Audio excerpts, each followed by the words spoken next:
Welcome, everybody, to the Making Awesome podcast. We're here hanging out, back together, right? Well, but separate, but together, but separate, but together. It is kind of a downgrade though. Like I really enjoyed being in person. That was It really fun. it was fun.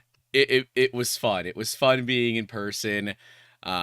It'd be awesome if we could keep doing that more often. And so I think we have to just like push more companies and businesses and whatever to bring us out if we're gonna do some filming, but to also do live episodes because we also have a lot of fun.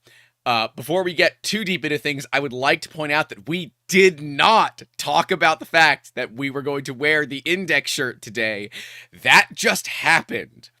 Okay? We both had the same idea. And you might say, Grant, there is no way. And I promise you, there is plenty of way that happened. So I yeah, literally went into my suitcase just to pull this out. I was gonna put Grant gave me finally some 3D Musketeer merch. And I was like, oh, I can finally put the merch on. And I was going through my suitcase and I was like opening it up, and you could see the glow from the suitcase as I pulled the 3D Musketeer shirt out, and underneath was the index calling me. And I just couldn't say no, especially after what we've just done and what we're talking about today. It had to be done. It had to. Yep. So, for those that don't know, we've basically been traveling for like 2.5 of the last 3 weeks. I got back almost 4 o'clock in the morning this morning because my flight was delayed by 3.5 hours getting out of Denver. So we just got back. We spent an extra week up in Colorado, did a bunch of things with creators. We were at the Electric Ranch for a day up in well, the mountains. We'll go with that. It's up in the mountains. I think It the is answer is just up. It was very up. a super secret location, right? Super secret location. Oh yeah, I forgot I have to do a giveaway thing. Whoopsie daisies. Oh. Just normal things. I totally forget about all the stuff we have to do. But yeah, there's been a lot that's happened this month so far, and I think that it's good that we kind of sit down, talk about it. We've had some time to think about the index, and since Jacob was not at Rocky Mountain RepRap, we can go through some of the cool things that I saw, and we can get Jacob's kind of reaction to it and see what he thinks. Yeah, From a Grant has manufacturer openly told me perspective. he's not going to tell me what he saw, so he can tell me live and you can see the reaction. Yeah, And I love that. our notes have incredibly vague things about what I'm going to talk about. So, yeah. But let's hit the billing department real quick and thank Construct 3D for sponsoring this podcast. If you are a company and would like to sponsor the show, just like Bondtech sponsored the last 2 episodes, you can do so by reaching out to us. Just YouTube at 3dmusketeers.com. Let us know that you would like to sponsor the show. We do give discounts for longer sponsorships of the show. Huge thank you to Printed Solid for providing the filament giveaway, which I am still a little bit behind on getting out to you all, but we're working on that. If you haven't received your filament yet, I know I'm working on that as well. I'm behind on things. It's been a rough couple of weeks. We've been traveling a lot. It's been a good rough, but it's rough. And a huge thank you to Steve Builds, who we're going to be sending you over to his channel as soon as we're done here hanging out, talking live. But we've got some cool stuff planned for the podcast. I think you all are going to like it.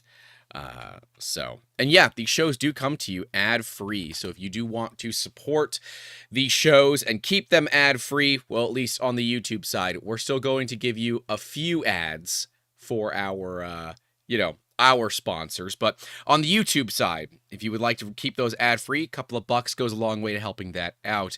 I did see that we had Shlomo and Steve Builds join as members. Thank you both very much.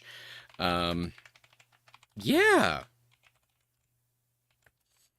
So, Jacob, how are you feeling right now? Has it set in the fact that you were in Sweden a week ago? No. So I was mentioning this a load of times to you and everyone else in person, but because of how rapid this we're going to Sweden, let's get it done, like Yep. work mindset, it was really a grind set mindset. And it hasn't sunk in. Like I got probably on the last day we were there, it was I think it might have been when we got that cake at the again we're talking about bloody food, bloody hell. We got a cake in a little like coffee shop and we were just having that like little bit of lull time, Hmm. and that's when it finally started. And that was on the last day Yeah. that holy shit, we're in Sweden. It's lovely here. Like we're doing really cool stuff. We've gone to visit Bondtech. We've met with all of the people. The people are so nice. I Like ate actually so Surströmming. nice. Yeah, yeah, we Oh, we we we did some pretty amazing things, and yeah, I because I kind of just went from like one place to the next. I'm not certain that it really is set in for me either. But certainly it was like one of those opportunities that you don't say no to, and has resulted in such an interesting um kind of outlook on the future of 3D printing, right? So like we've both been very, very, pro index, right? yeah. Because we saw the tech, we're like, this is amazing. And, we only had the information of like what's in front of us, right? Like what has Bondtech released? Because neither of us had gotten in to be able to see it, Mm. try it, use it, whatever, whether it was at a show or in Sweden. And so that opportunity all of a sudden kind of brought all of those ideas and thoughts together into a reality. And like from what we thought, for me at least, was truly one of the most complicated yet straightforward designs I've ever seen. They pack There's a level so. when it comes to design Yes. where it, when you see somebody do something and you go, "Oh, why didn't anyone else think of that?" That is like the spark of intellect that you realize is why it's so good. Because the Hmm. moment it's explained to you, you realize, oh, that makes perfect sense. I never added one and one to make two. I Right. was overcomplicating it. And they've done it for this. And it Yes. was when they started explaining, actually, it wasn't even they explained. It was when Adam Vector 3D started like popping off on, oh, did you do this? Oh, you did this for this bit. And it just started all clicking the how they did it with the intellect and everything. And it was so I'm not going to say blatant because it wasn't blatantly simple, but it's just that intellectual distillation of complex ideas Yeah. into really solid foundations of a design that doesn't need to be complicated because they thought about it. And oh, oh, it was good. That is one of the things that made Index sit for me. Is just you look at it and you go, holy shit, this is next gen without making a new level of physics. Right. And I love it. That sold it for me. I really could not agree more, right? It is it is one of those thoughts that we would have expected would have come out earlier from a different company. But I'm so glad that Bondtech is the one to do it. Because for those that don't know a lot about them, they've kind of had this commitment to quality for 10 years basically. I think they're on year 11 technically. And if you've if you've been in this industry for more than like 4 years, you know Bondtech. Whether you've used a real Bondtech product or you've used one of the lesser clones of their products, you've used their products because the extruders that came on your Gen 1 Ender 3s were crap and you wanted to put the dual gear dual gear drive on it. That's Bondtech. If you used a Prusa, those use Bondtech gears, at least the Mark threes, right? The Mark IV, they went over to the next extruder, which is more internal rather than using Bondtech, but I digress there. Like you've likely used Bondtech products and maybe you didn't know.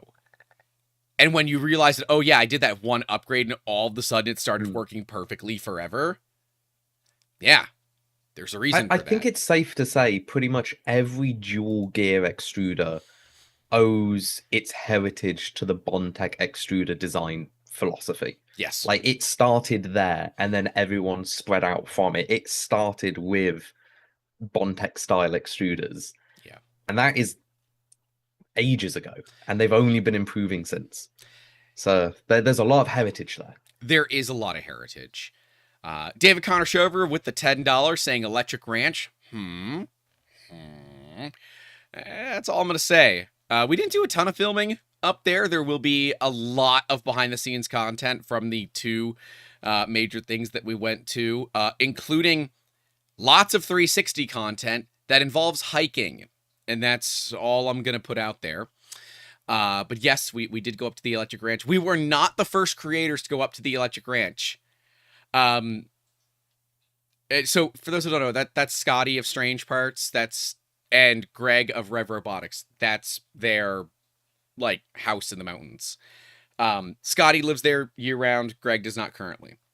But we went up there. We were not the first creators. We were the second creators to go up there. The first creator was the guy that cooked a chicken by slapping it. I forget his actual channel name. But Scotty's like, oh yeah, it was this guy. I'm like, no clue. He's like, the chicken slap guy. I'm like, I know exactly who that is.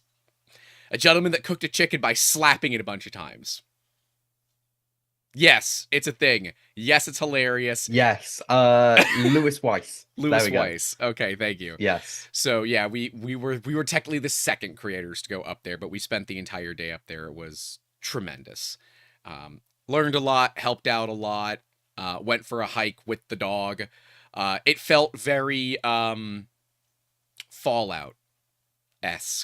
So we had dog meat. I was the third person camera, and Amber was the main character, right? Because like I had cameras on me, so this is exactly how like Fallout starts, right? Like Anyways, and then Steel Fractal for the DKK 20 saying, Grant, have your taste buds recovered from Sweden yet?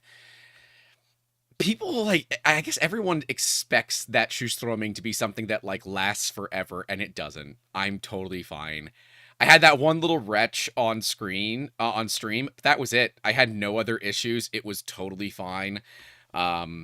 It was terrible, but there were no I wasn't hugging a toilet for the next 18 hours. Like I was totally fine. I don't recommend it unless you're going to be raising money for charity. So that's what we did that for charity. That's what matters. And yes, once again, food podcast. I still have all that candy. Mine's gone. Where's my bag? Oh, no. Mine's gone. Oh, well, yeah. You had a huge bag of candy from the candy shop, but for anyone who doesn't know, so we had to go through the airport, and I stupidly had like a little liquid candy bottle. So I had to empty my candy bag out into one of those clear plastic Jacob had a solid gallon bag worth of candy. This bag would not seal. It was huge. It was an entire bag of candy. I looked like a maniac going through security with just this big bag of candy in a security pocket. I mean, better than us having to run through the airport. So I mean, that. I don't know how deep I want to get into that one, but having to run through the airport to make the flight was not a lot of fun, but we made the flight back. It's secondhand fun. It's fun only once you're 2 weeks later. Yeah. I can look back and say, yeah. Huh. Surprised. That was an experience. I would have gotten arrested for doing that in Florida.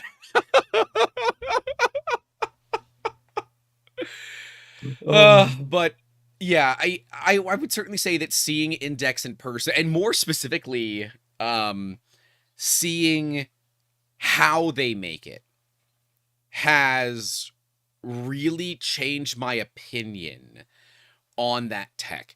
So like, it was cool, but I said, there's no way right? They have to be doing something special, right? Mm. Like how are they going to manage the heat so well? Well, when your entire hot end weighs 4 grams, it's really easy to handle heating because you have 0 thermal mass. So it is just a PID loop for the induction coil. And it's like, Yep. that's kind of brilliant.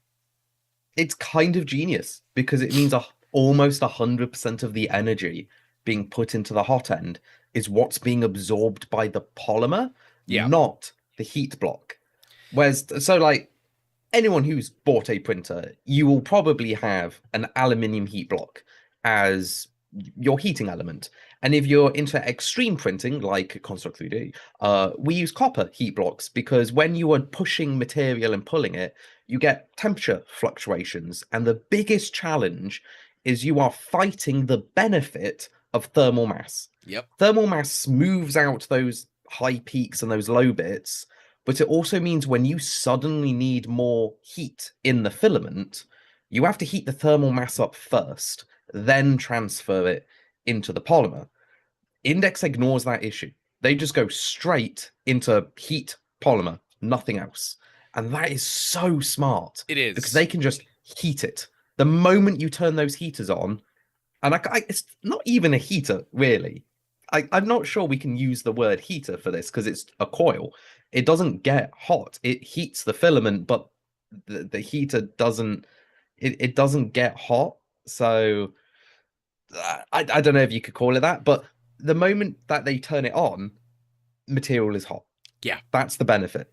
And that gives you so much control. And I honestly believe the next like generation of 3D printing. So like we had Gen 3 printers, which is like the Prusa Mark III era, where 60 millimeters per second, maybe even 80 was like the go-to. Print quality was great. Then you had Gen 4 printers, where you basically added input shaper to anything, you got higher speeds. I think Index is Is this truly Gen 5? I think this is Gen 5, Ooh. not because of the technology of the nozzle, but the software control loop that it allows it to have. Because all of a sudden, you can now go, oh, I need to suddenly cool down the filament for support material. So you get a cold support material interface layer. That you cannot do on current machines. It takes too long. Index, done. Yep. It's just done. You need to superheat your material. Like you're printing ABS. You're one of the Voron mad lads that really want to take every like Albert single 24/7, right? Yeah, That's like you need all of the flow rate at all times. how much flow So you're rate? going How from much flow rate can the extruder handle? exactly. And all of a sudden being able to go, oh yeah, we can now for this single part of the print, like that long straight line wall where we actually get to max speed, yeah, we're just going to superheat the material only on that bit because we can control it fast enough to heat up the straight bit. That I think is Gen 5. Yeah. I honestly think that the ability to control your filament like that is what's going to set it apart from every other machine on the market, Yeah. even future ones. Because unless they have that technology, they won't be able to compete in the same way. And here's the trick that Bondtech did different from everybody else. They're not selling a printer. They're selling an integration kit, basically. So you can get Index when it comes out. I'm sure there will be a vast number of Vorons that are supported, including the V0, since one of the models that they showed everybody is the V0, a 120 millimeter cube, I think. It's a tiny little printer cute. with 4 It's tool adorable. heads on it, which, like, if you happen to be a West 3D or a KB 3D, and want to, like, you're gonna likely carry this. Like, come on, let's not be stupid. If you haven't started those talks now, you probably sure Fabrico, right? Having one of those tiny printers with an Index, I think shows the value of Index more than like putting it on the Voron Phoenix, right? The 24-inch XYZ. machine. I think that there's more value on those small machines because it shows you how compact things can be. And sure, you're not being able to do like 30 different tools, but look, 4 tools on a 120 cube, and really the biggest problem you're going to run into is where you put those 4 spools. Like, it brings AMS level color without AMS level pooping to pretty much any printer that you're willing to put the integration work into. The print house says, can I use index on my wooden MakerBot? If not, I'm out. Oh, dude. I don't see why not. Like, that printer's very moddable. So I have one. And it's signed by Brie Pettis and a few others. That might be the most ridiculous thing we could do to that machine. I will have to reach out to the Bondtech people and see see what kind of effort this would take.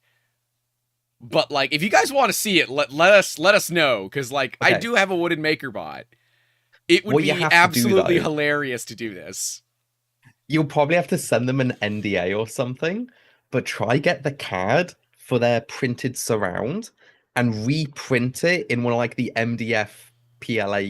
Yeah. Like, materials. we would have to 3D print everything in wood fill filament. Like, it would have to be. Yeah. Like, there's no way that you don't use wood fill for that. But yeah. Actually, no, I've just thought of something you could do with Index as well. So, Relison's 3D. I hope I said that right. Reliance. Pronunciation not. Reliance. There we go. Reliance 3D. They said that you could superheat the material on command to make PETG go from slightly cloudy to super shiny. You could do that with the wood to actually put wood grain effect in it. Just superheat a little bit so you get a nice little burnt color differentiation as you print. This is dumb, but the kind of dumb that we go for. So I'm here for it. Right? I'm so here for this. And I saw Slavko was in here. I'm sure there'll be other Bondtech peeps hanging out as well. Look, if y'all want to do something stupid, I'm totally down for something stupid. So we should chat. You all know how to reach out and get to me. But I do have a wooden MakerBot. It is in a bunch of pieces. I mean, it was broken up into pieces to be sent to me. Mad Cat found it by him out in California, and it was signed by a bunch of people. We were able to easily recognize Bree's signature, but the others we will have to determine. But it's missing a lot of parts. Like, it's missing a lot of functional parts. So, I mean, the original idea was to try to make it like, fast. But Index would be effing hilarious. It really would be. Yeah. Realistically, I have to agree on the 5th gen. But there's this one kind of nagging problem that I have with Index, and I'm not certain it's going to go away. It's the integration side of it. And I have this feeling that unless Bondtech does the work, or it's on an open source machine, right? Like a Voron, I think we're not going to see this get adopted into more of the kind of consumer-ish machines. Like, so Sovol has actually positioned themselves to be one of the more valuable machines to put Index on, because they are open source. We had the SV08 Max get teased. No, I don't have one yet. Yes, I want one. Yes, I will put Index on it. But I really do think that the integration challenge will continue to be the problem. Now, the nice thing is, it's not like you need an individual CAN bus link for every single tool. The tools themselves... It's just a filament path. Right. That's it. There's no electronics in it. So from like a software standpoint, it's not too bad. And from talking with the Bondtech people, it is all in macros and Clipper. Now, that is if these companies have mainline Clipper and don't really screw with Clipper and all of that. So, as it has always been for me, 90% of the challenge of building your own 3D printer is the software associated with building it. Whether it is RepRap firmware, Marlin, Clipper, whatever. That is the challenge. Because even a little bit of changing in your macros, in your settings, or whatever, could be the difference between a machine that works really well and a machine that doesn't. I think it might be the other way around. So the fact it's all macro based, I think, is the reason why it will work on more machines, because you just make a slightly modified macro and it will function. Right, but you have to have access to their firmware to do it. Well, a macro ignores firmware requirements because the macros are generally like universal. It might just be like a wording difference, but because it's on the machine, it will always macro to the machine, which is fine.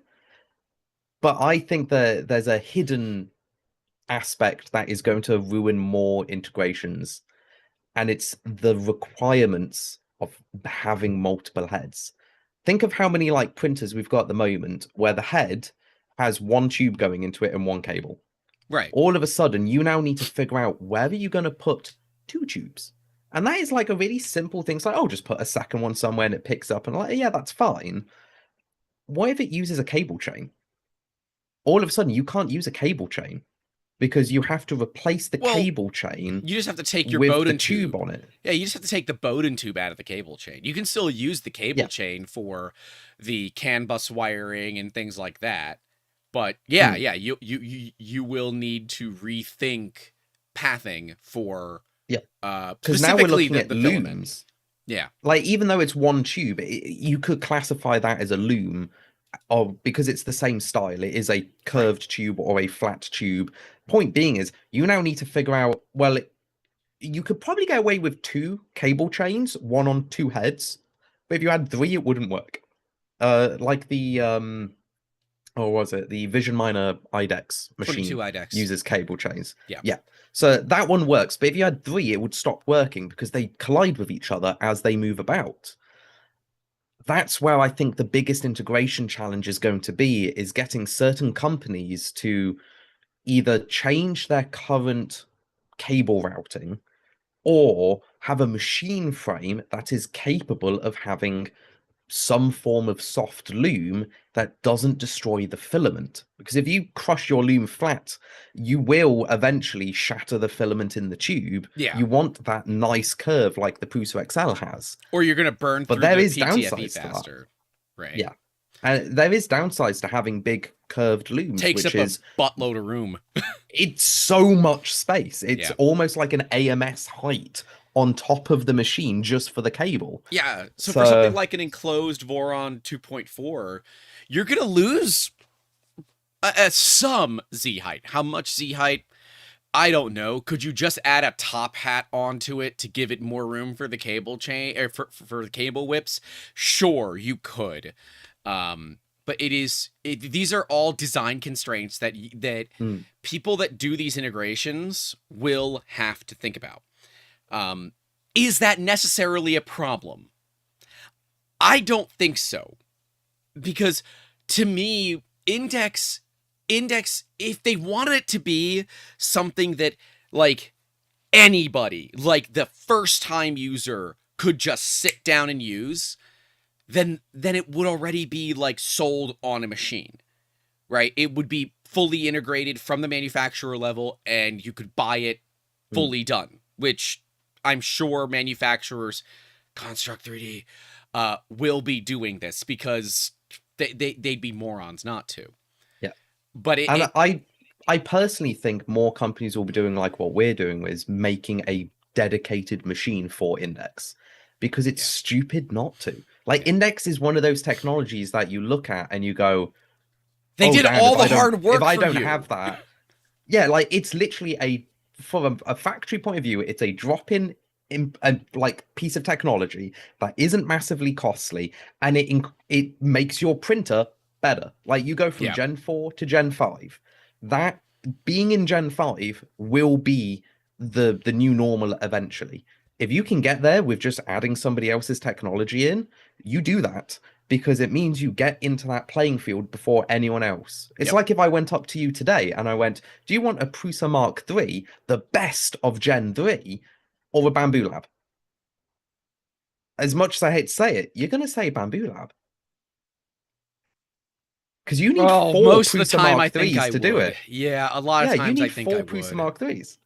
And that will be the same thing Yeah. when it comes to index, is you're going to look at a Bamboo Lab and you go, what if it was against an index printer? And you're going to go, actually, I'm going to go with the index printer because multicolor will not have the 50 million hours of added time for purging and pooping. It is faster, it works, there's less waste, like all of these benefits. And then you've got the upcoming, like completely undesigned, like this is just us talking, but it will happen because if it doesn't, I'm doing it. Yeah. But like controlling the filament by how fast it heats up and everything, having that feature, it doesn't matter what head it goes in, that feature alone is Gen 5. And if you go, oh yes, you're printing a complex part, and there is it's a box. It's a box with a lot of detail on one side and a smooth face on the other.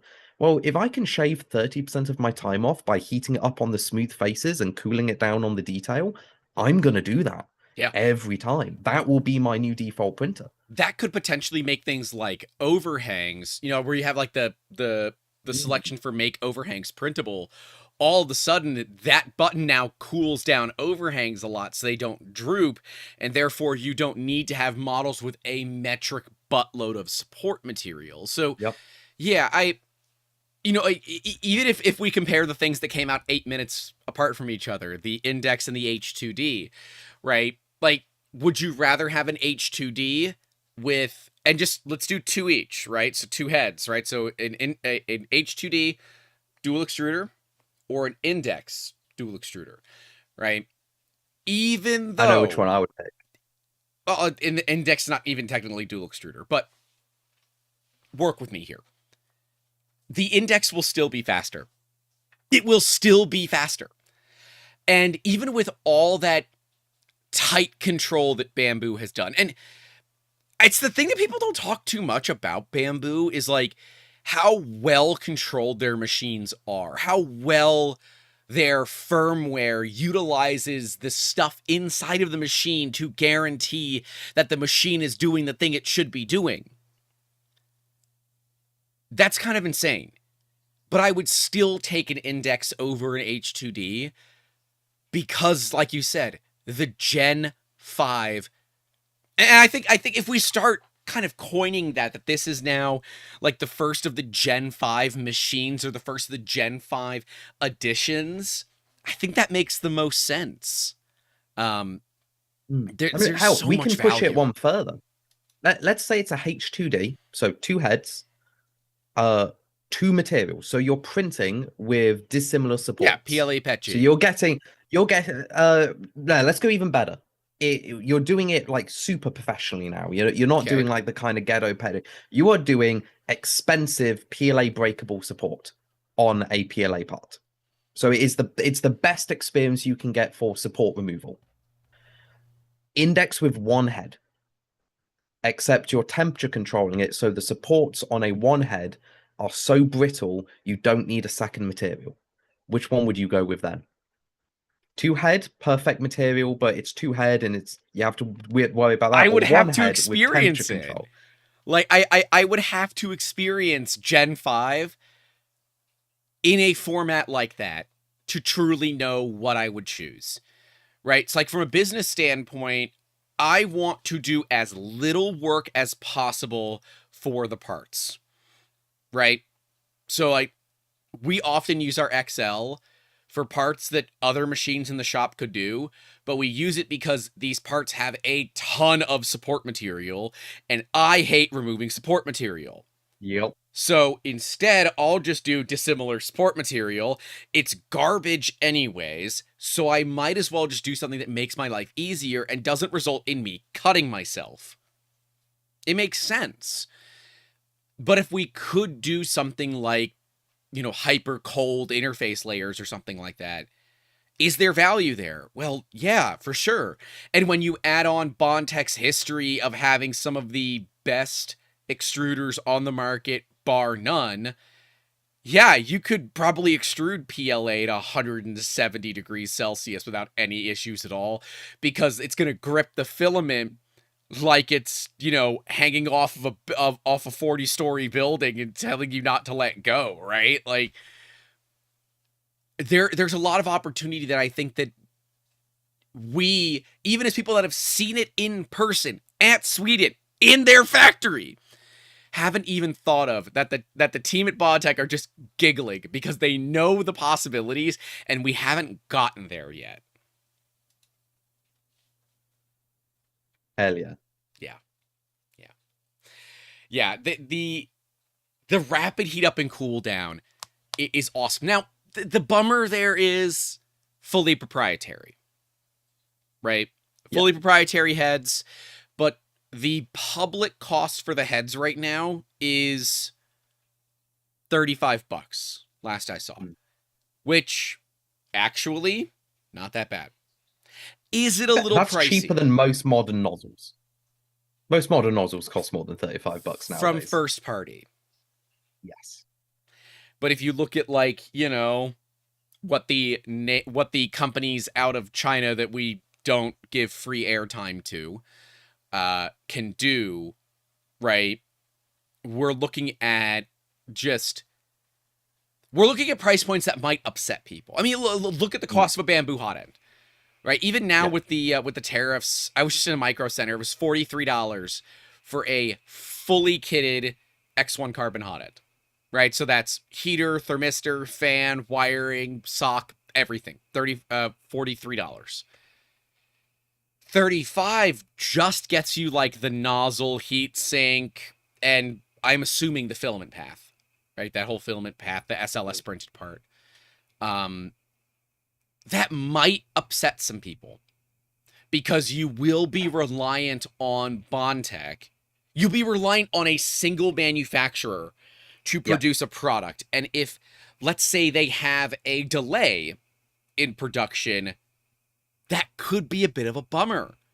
So I will say, if you're looking to get one of these kits, buy extra hot ends, buy extra nozzles, whatever the heck we're going to call these things, right? Have spares, because the likelihood of them hitting back order pretty much day one is very high. I can promise you, I am going to be ordering them before they even hit the shop page. I will be sending emails begging people to go, hey, make sure I have a level of stock before it even hits the shelves, because it will disappear.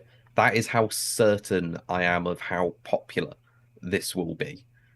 And it will happen. Like, there's no way it won't happen. The price is good, the features are good. Hell, I've hyped it up enough. Like, it will happen. You just have to be aware of that. Now, with that being said, there is one thing that I did think of, and it will separate the users from the market a little bit. And I think Bondtech might already know this, because their design philosophy kind of backs up what I think they're going to be doing. The nozzles would be super easy to clone. I hope they don't. I really hope they don't, because Bondtech do it very well. They do.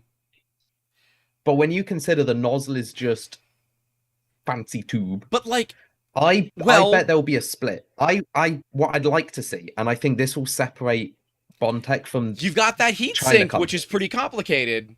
The heatsink is complicated, and I've seen that manufacturing of the heatsink now. It is not as simple as it looks. Yeah. No, it is not. That is a nice heatsink. But what I think will separate China companies from Bondtech is Bondtech can put CHT in their nozzles, and it will work, because it's a properly manufactured sharp blade CHT insert in those nozzles. China won't be able to do that. China will just be able to make the equivalent of a standard nozzle with a hole in the bottom, and that will massively limit the maximum flow before pressure builds up in the extruder stalls. So I- I think most people are going to be buying from Bondtech anyway because you want the CHT high flow. but That's what you Bondtech's, really want in that size. but it's not like Bondtech is selling the hot end bit for, or the nozzle bit for $100, right? Mm. Like, it's $35. Like, you're gonna go from $35 to what? Maybe once China gets a hold of it, maybe 20, 25. Yeah. Like, you're not gonna save enough money to say, I no longer want to support the company that spent years and likely millions of dollars doing all of this prototyping, product development, all of this. Like, you'd be an asshole if that's what you did. And if you're that concerned about the finances associated with it, you don't have to do index. And I think it's better that you hold off and say, all right, I want to make sure that I can maintain, you know, industry professional level quality. And after seeing and speaking with the people that make the machines, okay, the people that run those machines, these are like not just people that know what they're doing, but are some of the most passionate people on the planet. They are so unbelievably passionate about the work that they do. That in and of itself is worth that extra difference of whatever, you know, cheap Chinese clone can come out to match it. I don't know if we'll ever see a clone of the heater side itself, but like you said, I think the nozzles will see something. But there is a lot more to this that we haven't even figured out yet. And I think just from seeing what we've seen in person, then even if China tried to clone the hot ends, they will never be the V6 brass 30 pence per nozzle price tag. No. Because so the main benefit of the V6 cloning spree was you set up one CNC lathe and that's it. You just feed it a bar stock and you get 5 million nozzles out of the end of it and you're done. That's why they could get them so cheap. It was a one done process, hands off. You have someone untrained once the machine is set up just to throw feedstock into the machine every couple of hours. That's why they were so cheap. Index's heads, at a minimum, have 4 parts you have to manually insert into the part, a heat sink, the nozzle, some form of mounting section, and then a separate process for 3D printing the surround. Like, on a process side, let's say material is free. So the material is literally free.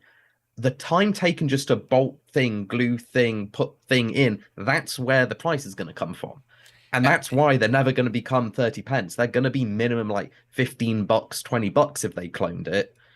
At which point you just buy the Bondtech stuff because then you know it was built correctly. Yeah. And like, that is a big thing. Shout out to Sunita and Slavko. They're the CNC people, although technically Slavko is the production engineer. We often saw him running machinery as well. Like, the level of care and expertise they have. And like, Sunita does not know a lot of English. And so like her and Amber like made a great little friendship while we were out there. And they were just using Google Translate to go back and forth. And it was one of those moments where you can tell they're not only just like professionals, they're really, really passionate. And like, man, passion is so hard to find. Like, so we spoke about this live with Martin Bondius, like the guy who started the company, saying your team is what makes this special. And that's something that we just don't see out of most Chinese companies. I would say LDO has quite a few like incredibly passionate people. So does Big Tree Tech and BQ. But when we look at the ones that don't go to shows, their faces are nameless. When you look at what Bondtech is doing, pay the damn premium. It's $250 for the main head section, $35 for a nozzle. Like, it's nothing. It's worth it. I've said it many times when we were there. I can't believe they've made it this affordable.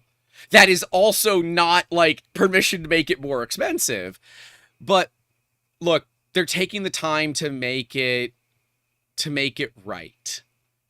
And that is like so bloody important. Like so bloody important.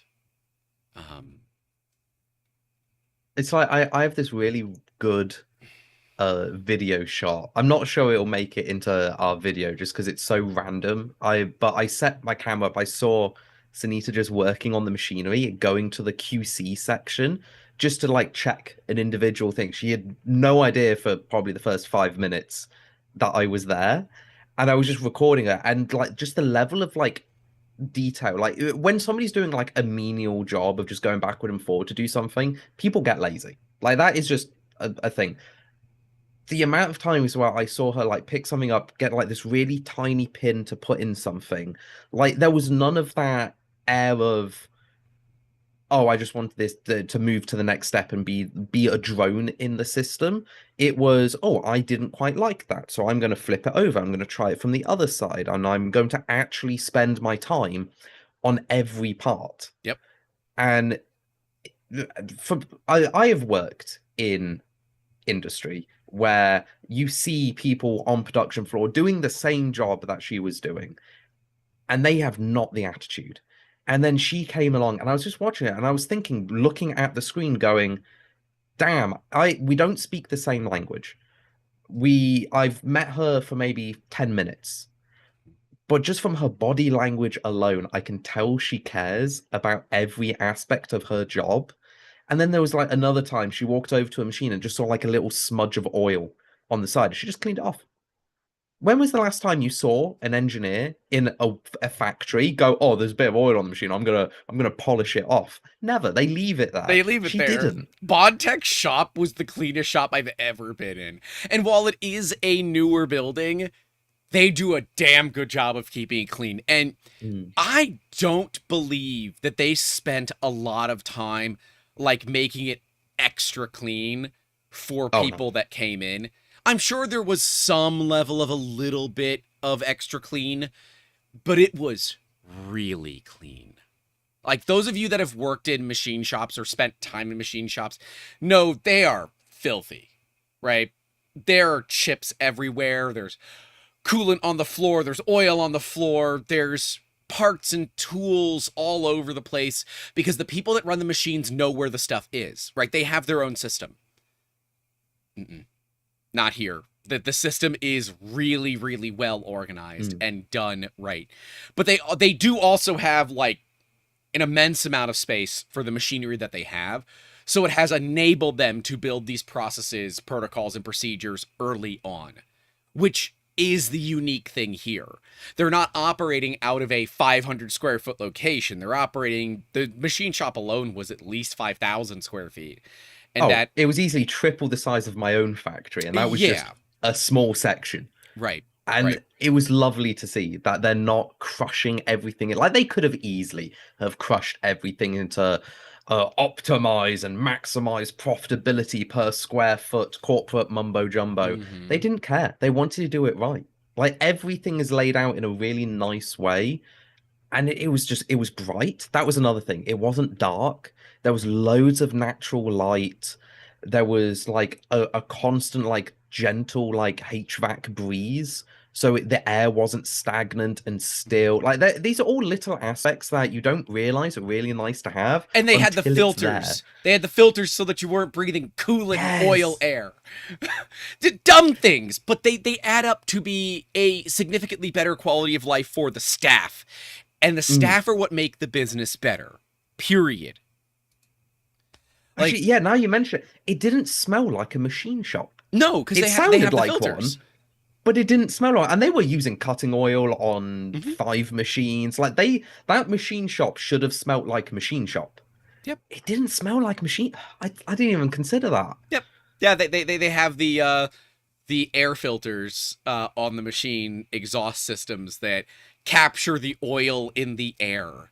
I think it was funny, right? They were so willing to let us kind of put cameras wherever we wanted.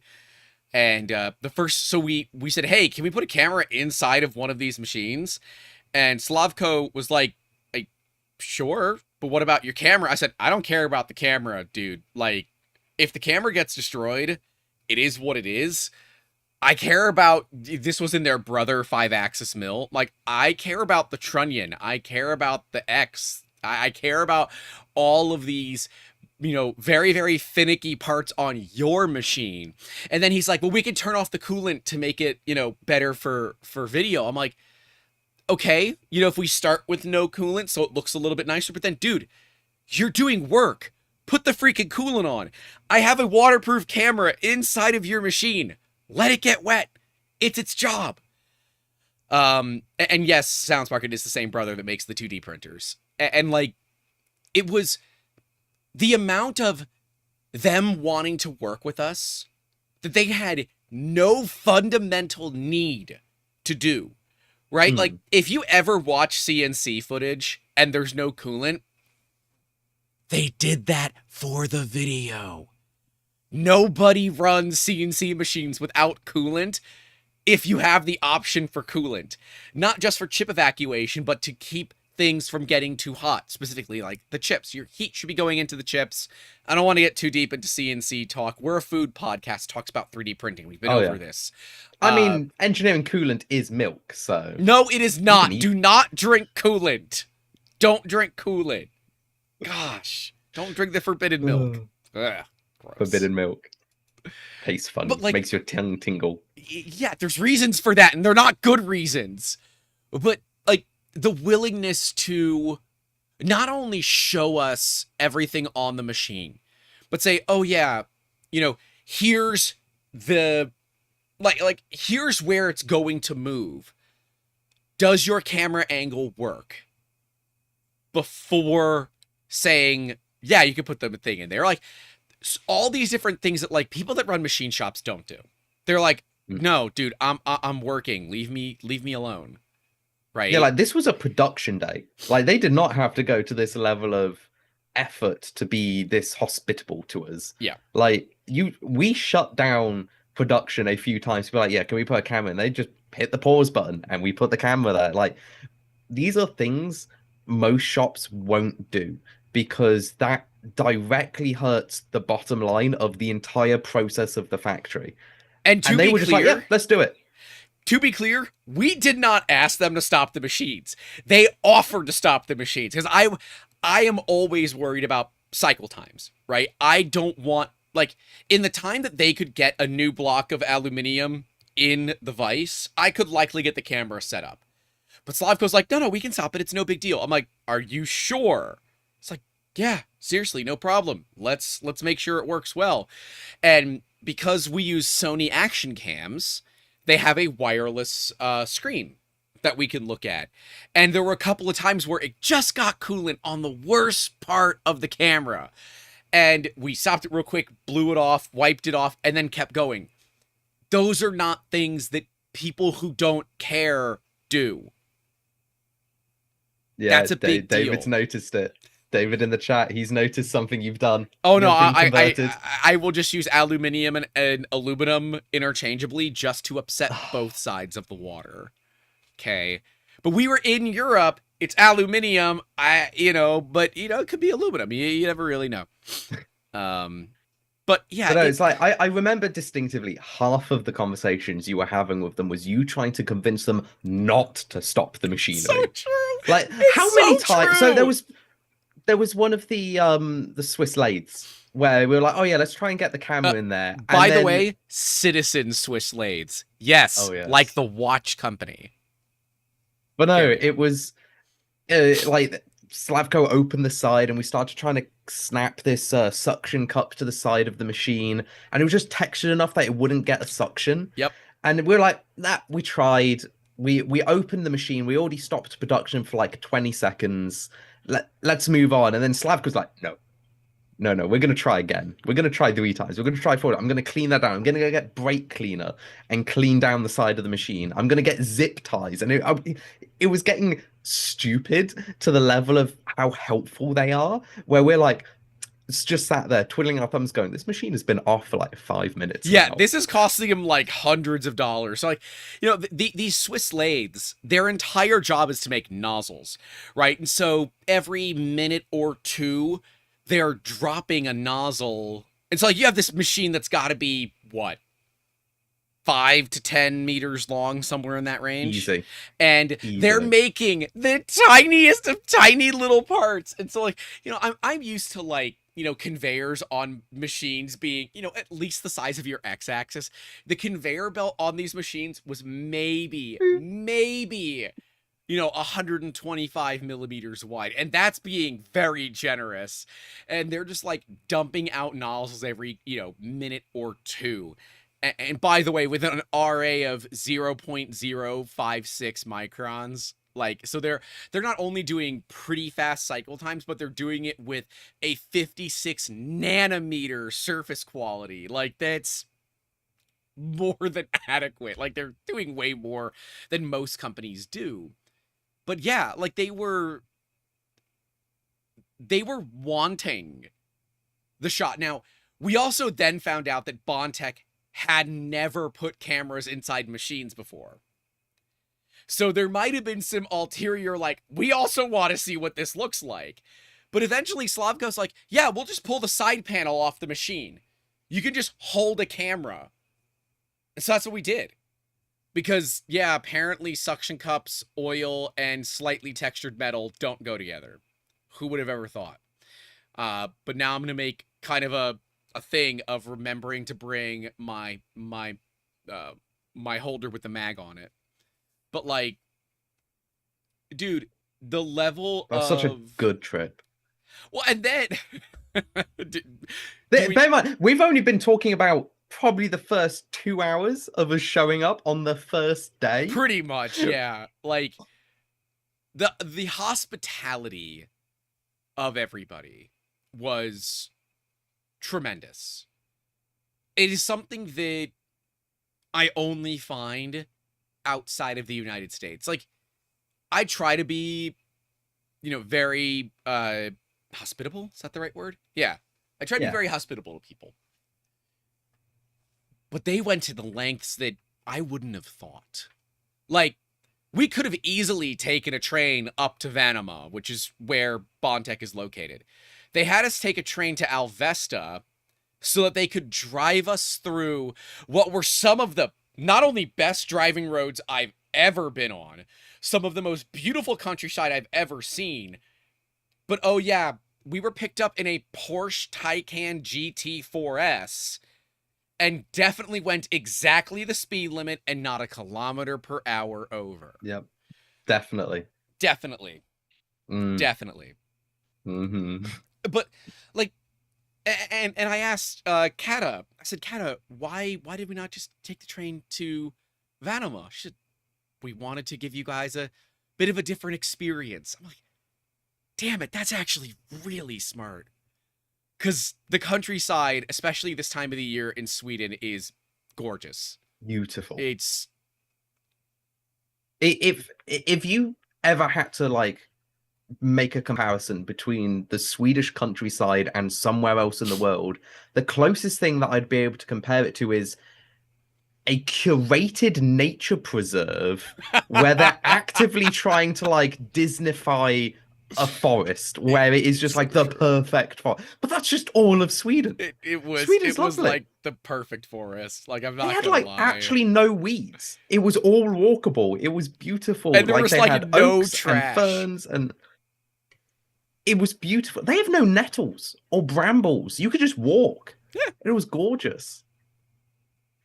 And like, I just came back from a couple of days of hiking in the mountains in Colorado, right? Like, there was trash on those hikes, a fair bit of it. Well, except the Electric Ranch didn't. The Electric Ranch, there was not trash. We found some shell casings, but that must have been from the previous owner, because they didn't have anything in those calibers, or from hunters. But, you know, in like the public areas, and Sweden has like this whole thing of like right for the public to be in public land, where the States, we don't really have that. Like, you can be on public land, but there are rules associated with it. Sweden's like, yeah, no, you're good. Go have fun. Don't be stupid. Um, it was so pretty, and not only that, but Jonathan Bondius gave us an entire walking map. He's like, oh yeah, how far do you guys want to walk? How long are you gonna be here? And he gave us this hiking map with places that we should go to, and like the map brought you to all of those places. It was again just like It one of was those amazing. things that like, damn it, you set a standard for me that I now need to have when I like it. Once we start to bring people in, we now have to have this level. I'm like, crap, this is a lot. But it Like, I don't even know shows. how to make a hiking map, and he had pins, like multiple pins, I like don't go here, I don't this, know how he with did it. he I had don't. info tabs Yeah, where you can click it, and there's an info like what's here. I'm like, I have no you idea just how told it me was walk done down there for either. 15 minutes, and instead he go, no, here's like a curated map where it is a nice like if you want this, it's got this. Here's an alternative route. You got this. I'm like, my brother in Christ, if it was like up to me, I'd just like, oh yeah, there's a nice walking thing. Follow the sign. That's like my going out of it. And then they're like, no, here is like an actual experience. Enjoy. Yeah. And it was an experience, and I very much enjoyed it. Well, and it was also about us being able to get out away from work for a day or two, and it's something that I think is valuable to any business owner that is head down working constantly. Being able, it's like we were there from what, Wednesday through Sunday basically, but Yeah. the event was from Wednesday through early Saturday, right? So most creators went home very early Saturday. We did not.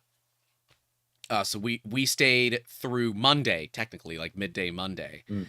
Um, and it was a way for us, well, to spend time with each other because we never get to see each other in person, but to also step away from our businesses for a little bit, take in the world around us, and have a mental health day.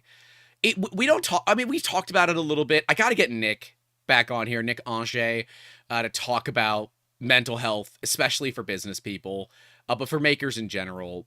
If you're head down in something all the time, taking a day to just disconnect, even if you're still like checking your phone every now and then, but Mm. you're enjoying what is around you for what is around you, and not because you're being forced to do it, right? Like we were doing it because we wanted to.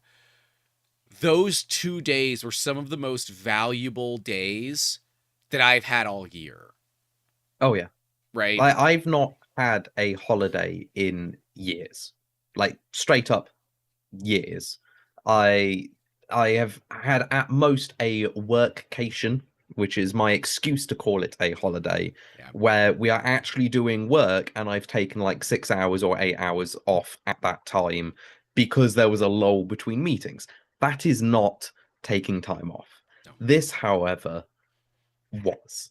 And the level of respite that you get from just having some chill and the clarity of mind that comes with it, invaluable. Like actually invaluable. And it's something that if you actually you probably have experiences. Have you ever had a holiday or a work trip where you've been resting well and you've been eating good food and doing all this, but then as it ends, you're like, I need another holiday. Like the holiday was tiring. I need a holiday for my holiday.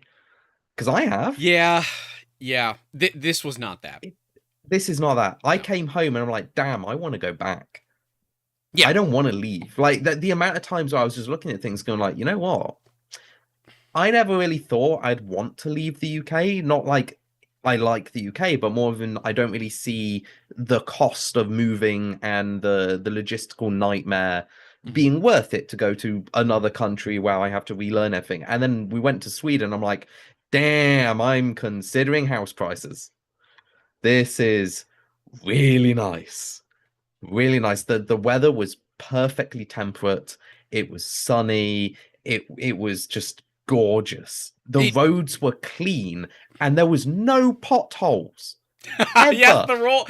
Okay, so I just came out of Colorado, which has historically not the greatest roads, but it's mostly because of the snow. The snow and the plows destroy the roads. The roads there were terrible. And like on our final, was it our final night? Yeah, because that's when I went out with my cousin. We had gone out for dinner, and when we came out, it was like hot import nights, right? Bunch of drag bikes, bunch of cars, mods, you know, as far as the eye can see. And I'm like, are they really going to go street racing on these roads? Like, don't get me wrong, people can go have fun on the roads as much as they want. You know, don't be stupid about it. But I'm like, you don't want to be going up like a $120, $140 on a motorcycle, you know, at 9,000 RPM and hit a pothole. That's how you turn into a meat crayon. And like, you don't want that. The roads in Sweden were truly some of the best Perfect. roads that we've ever had. Like the UK's excuse for why we have potholes is, oh, we get really bad frost in winter and it gets really hot in summer. And I'm there in Sweden. I'm like, yeah, They do Sweden too. definitely. Sweden doesn't get frost in winter. No, that's No, the excuse, right? they do. It was perfect. Yeah, The Florida just has roads were bad roads gorgeous. because our government's bad.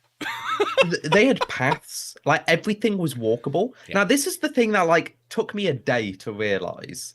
Everything is walkable, even if there are no paths. Because when you're on the road, so you'll walk on the road, everyone is hyper respectful. It that was like a little bit of a culture shock, is just how nice everybody treats everybody else when you're doing something. It was, we were crossing a road and there was no path, and they just, cars from both directions and a junction just stopped just to let us cross. I'm like, is this normal? Are they going either way? Is it because we're funny gaijins walking over the road? No, because then I saw them do it again to just some other random like locals. I'm like, oh no. Yep. They just really like the freedom of freedom, and they will respect you just having fun. And it was lovely. Like we went to a museum on one of the days and there was no path getting there. And then I just saw like a group of people doing the same trip. I'm like, yeah, they just really like Yep. this, and I'm on board with it. And It also was lovely. tons of Volvos. Tons of Volvos. Yeah, seeing the tech was very cool. And we will have videos on it coming out. Don't worry, that will happen. Soon TM. It's in editing, which is good. But I think really for me, I can speak for myself. It's the people that made that trip so good. Like on our first kind of on our own day, we were walking through the center of Vanema, which is a good 10 kilometers, 8 kilometers. Oh, easy. From where we were staying. About what, 3 miles? This is the joke, by the way. We will do both metric and SAE as a joke. This is a joke that happened and started at Bondtech, and this will be a joke that I do continuously. So if you notice that I'm doing this, it's because of Bondtech. And we were walking through the city, and a car just like rips over to the side of the road, window goes down, person's leaning over, and I'm like, oh god, this is not good. Like, in Florida, man, when that happens, we don't go over to the car. So I should say, from my perspective, when this happened, was I saw the car pulling. Now, I'm British. That doesn't scare me. I am not used to car pulling down and you're going to have trouble. What immediately like stood out to me was I could tell Grant and Amber both were like, what the hell is going on? Like instant. Like both of you got on like this kind of like standoffish, like I'm about to bolt if something goes wrong. Yep. And then the window comes down and then Slavko's there going, hi. How's it going, guys? it was hilarious. And you know, he had some time, so we ended up going to dinner. He's like, where are you guys going? So we're going to Pizzeria Chaplin, which is actually an entire pizzeria dedicated to Charlie Chaplin. The pizza was amazing. It's better than New York pizza. Fight me in the chat. It Uh, was so good. it was the best pizza I've ever had. We shared 3 pizzas between each because buying one was a travesty because you couldn't taste the Yeah, others. you couldn't They were taste the. that good. It was so good. And like, he's like, "Oh yeah, here, let me turn around. Hop in. You're just down the block. Let's go to dinner." And like that doesn't happen. It's not like It was amazing. we told nobody where we were going to be, when we were going to be there. We told nobody other than like when we were going to get together with other people for dinner. We told them when we would be at a location. We wouldn't tell them how we're getting there. This was absolute happenstance that this occurred. And quite frankly, it made the night so much better. I'm kind of upset that we didn't set a camera on that table to record Oh my those God, the conversations conversations. as we were eating, because honestly, that would have been a great episode of the podcast in and of itself. Just Like, if anyone's watched like the Mother's Day podcast, this is that, but 4 times better. We were just chatting absolute bollocks yeah, for almost 3 hours, and there was some stories on there, like when I was like a wee little kid. yeah, we would have had to definitely That, change some of the stories if there was a camera associated. oh man, but you would have loved it, and it's that vibe of just absolute friendship that I've never had anywhere else. Like the fact it's happened so quickly, Mhm. and they've just like taken us on board as if we were extended family was honestly so impressively nice, and it has kind of sold me on Sweden a little bit. It is so nice, it really is. And so, I think we could both say if you have an opportunity to go to Sweden, take it. Especially in the springtime, it is beautiful. Even like random people were friendly. I think the weirdest like culture shock for me would have been the tractors. And you're like, Grant, come on. You don't live that far from the country. I live in the country. I know what a tractor looks like, okay? All right. Like, the farms were all around me. Now they're homes, and I hate it. But I bought in the country because that's what I like. I don't like being around people. But the tractors in Sweden are a little bit different. So when you hit the teenage years, I don't know if it starts at 15 or maybe it's 14, but everyone that we were in a car with was telling us the same story of, these young kids like 14, 15, 16 years old that don't have a license yet, but they want some level of independence. You can get a car, rip the back seats out of it, and limit it to 30 kilometers an hour, and now it is considered a tractor. It does not, you don't need a driver's license to use it. It is just a vehicle that you can use. Well, locals hate them because they go 30 kilometers an hour on 100-kilometer-an-hour roads kind of deal, right? They're in the way. But the joke is that they rip out the rear seats and they put a bunch of subwoofers in it, and they're always beating down the block, with bass, and They're none of literally them. just cruising along, all Yeah. the windows open, Yeah. just hard bass all the time, just vibing with one arm out. And it's such a social whiplash of the area, which is like so quiet and everything's so respectful. And then you get 2 kids just vibing in the car, just Yeah. bobbing along. Yep. Normally, it's also they low ride the tractors Oh, for yeah, some they're reason. slammed. Like they kit them out. They absolutely No, kit sir, them they out. don't kit them out. They cut the freaking shot. They cut the springs out of these cars, so they're. We saw some that were static, which means they don't have suspension. They are just slammed to the ground. Which their roads are good enough they can get away with it. Yeah, the roads are good enough they can get away with it. But most of them were lower. They had wheels. They were older Volvos for the most part. They had a lot of subs in them. The mids and highs sounded like absolute ass.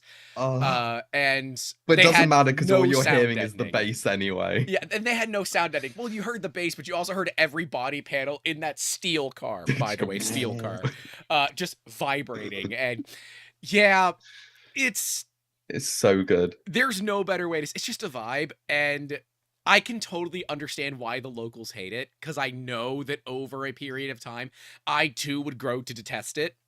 However, I thought it was hilarious because people do that here, but to a much more ridiculous level, and they still go the speed limit.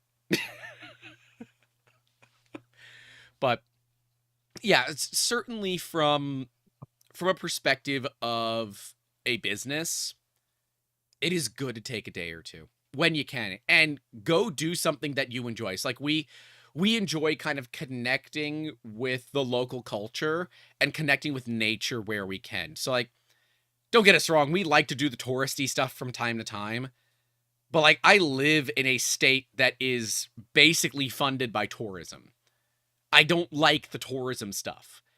We want to go out and try local food. We want to go out and do the things that locals would do. So we were told that they like to hike and they like to bike. Well, didn't bring a bike with me, so we went for hikes. And So the bike was an option. Like, yes, you could just rent a bike. There were so many rental bikes, and it was lovely.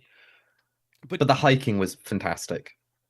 Yeah. It was I've not walked that much in multiple years. I did all that walking in those few days, and I regret none of it. Like, I was carrying a heavy camera backpack with all my equipment at all times. Like, on the last day, like, I really hurt my muscle in my shoulder, and I'm like, I don't care. I'm loving this way too much. No, I'm not bruised anymore. I get, whenever I go hiking with the full pack, my full pack weighs about 40 pounds, 17 kilos, give or take, 17, 18 kilos, give or take. When we went hiking in Sweden, I carried most of that with me. And yeah, I would do it again in a heartbeat. The hike, so good. It's not the hiking that you would expect. We're not going up mountains. It's pretty damn flat. But it's all you're still like, what's a better term for it? Walking through the woods? Like I don't know. Frolicking in nature. Frolicking in nature. Okay. There we go. Well, there was some frolicking, but that was after the trains. That is very true. Very true. There is no protection from the train tracks. If you do stupid stuff, you're gonna get hurt, and I appreciate the hell out of that. Me and Grant might have sprint at full speed with our heavy backpacks, chasing after a train to try and get underneath it. That is not an exaggeration. Yeah. We were trying to do that. Yeah. We missed it. But there was a bridge, and you could see underneath the train. We had gotten underneath the bridge on the other side, and then we heard the train, and by the time we ran there, yeah, it was too late. But it was super cool. It would have been so nice. We were gonna put like an Insta360 on a big stick and like up through the tracks. It's like, who's ever like, come on, you want to see it. The train-tism was heavy that day, but it was worth it. We were complaining for a good like 4 minutes before we got up to the train tracks that we saw a train go by. And we're like, damn, if we didn't stop that to like tie our shoelaces earlier, we would have been right there when the train came. We passed by the bridge and a train starts coming. We're like, nope, other way. The train-tism was strong and it was totally worth it. Oh, it was 100% worth it. Let's hit that billing department again, and then we'll get back to talking about Index from a business perspective. I think that's going to be important. Huge thank you to the sponsors of this podcast, Construct 3D, with the UK's fastest and first bamboo 3D printer on the market. Check them out at construct-3d.com. And it's definitely not because, one of the owners of Construct is literally like right next to me on the show. Huge thank you to Print and Solid for sponsoring the filament giveaway, which you guys will see in that pinned chat message. If you are listening back to this audio only, you've missed out on all the fun, and certainly you've missed out on some of the behind the scenes that happen after we stop recording. So do make sure that you take a gander at that as well. If you haven't followed us on YouTube, make sure to like, subscribe, share, all the things you do to help out the channels that you love the most. Get some super sweet merch. Links are in that description. Although today we are rocking the Bondtech merch, which was not planned. This is just, really long range. 4 brain cells in a blender. Yeah. That's what happened. Yeah. And huge thank you to Steve Builds for pimping out the channel on his channel. So we're going to head you guys over to him when we're done chatting as well. And feel free to put messages in the chat. These streams do come to you ad-free, so if you do want to support and help keep the streams ad-free, a couple of bucks goes a long way to making that happen. Of course, $10 tier or higher gets you into the private Discord where we hang out a little bit after the show, but I've been gone for 2.5 of the last 3 weeks, and I have to go grocery shopping. So, might not be hanging out a ton right after the show, but I'll be on later tonight as well. But yeah, seriously, support the creators that you guys like the most, whether that's us or others. We all greatly appreciate it, because we are all trying to make this an actual viable business model to keep ourselves, happy. Soundspark says, donate so we don't get robot puppy scam ads. Yeah. That thing. I don't know. It could be. I use an ad blocker. Chad Kreider says you went on a Swedish walkabout. Use an ad blocker. Oh, I like that. Swedish walkabout. Mad Cat said, has Miss Victoria forgiven us yet? Was totally happy as soon as we got home. Yeah. So we got home at like almost 4. It was like 3:45 when we got home. And we opened there. She was so happy for us to be home. We instantly gave her a churu. In fact, our luggage is still in Amber's car right now. The first thing we did was give the cat a churu when we got home. Because we understand what is the most important thing here. And it's the cat. So, yeah. Christopher Elliott with a reminder, and I can't believe we forgot this. The graffiti. So every country has graffiti. Sweden just does it different. They had on like the lampposts just like custom graffiti art on like every other lamppost, and they were all like so wholesome and really funny. Like there was actually good artwork just all over the place, and there was just like smiley faces spray painted onto stuff, and just like actual like vertical artworks that you can tell whoever did it actually cared. Yeah, like I can't believe I forgot that. That was really impressive. Half the fun of the walk was trying to find new graffiti. It's true. Because it was just like, oh, there's a lamppost. I wonder if they've spray painted on that. There's like an access panel on these lamps, and I'm sure it's for wiring or something, but the access panels specifically were painted. I'm guessing there was a public thing that either said, hey, you can find one and paint it, or hey, there's a call for artists. We'll send you one. You paint it and send it back to us. Right? Because the rest of the lamppost was completely untouched, unmolested. Just the cover was touched. So, like, there's a level of respect to the graffiti. Their train cars, absolutely graffitied like crazy. I'm like, oh, this feels like home. We saw that's free real estate. Yeah. We saw some under highway graffiti, but nothing that was, like, offensive. Right? None of it appeared to be offensive. I didn't understand a lot of it that I looked at, but yeah. I liked it. I thought it was nice. So moving back to the engineering side of things, I know the thing that I got a fun I told you so about was hanging out with Andres, who is directly responsible for most of the pain that was caused to me on Friday. For the live stream where we raised money for the Swedish Children's Cancer Foundation. He was the one that brought all the different types of candy. But you're so lucky I don't have OBS set up, because I actually started saving that clip of you retching and trying the candy as a hotkey. Because I was expecting it. I was trying to set it up silently. I couldn't get it to work because I really wanted it. That the moment you say it, I can press the hotkey. My camera stream changes out. Just you go. And then Jimmy jumping in front of the camera, acting like the dude that he is. But it was the SLS. It was all. Yes. I have yelled at you since the day that we met that you need to move away from resin and into SLS because it is a better overall process. And not only did you get to see, like, from start to finish what it looks like, you got to actually hands-on do it.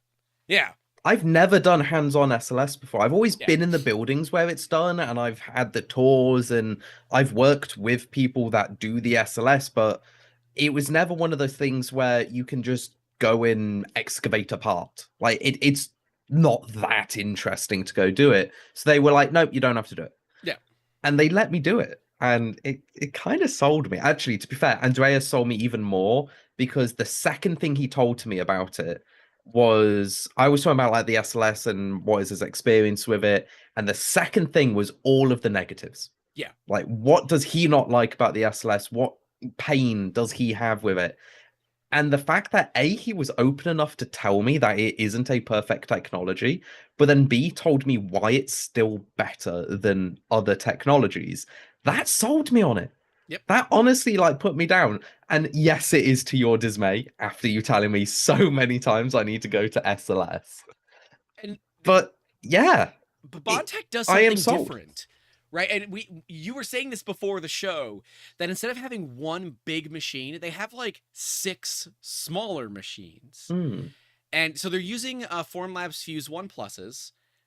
They have their graveyard of machines. So or really, it's the serial numbers, and the serial numbers are names because Formlabs uses a 2-name system for the serial number.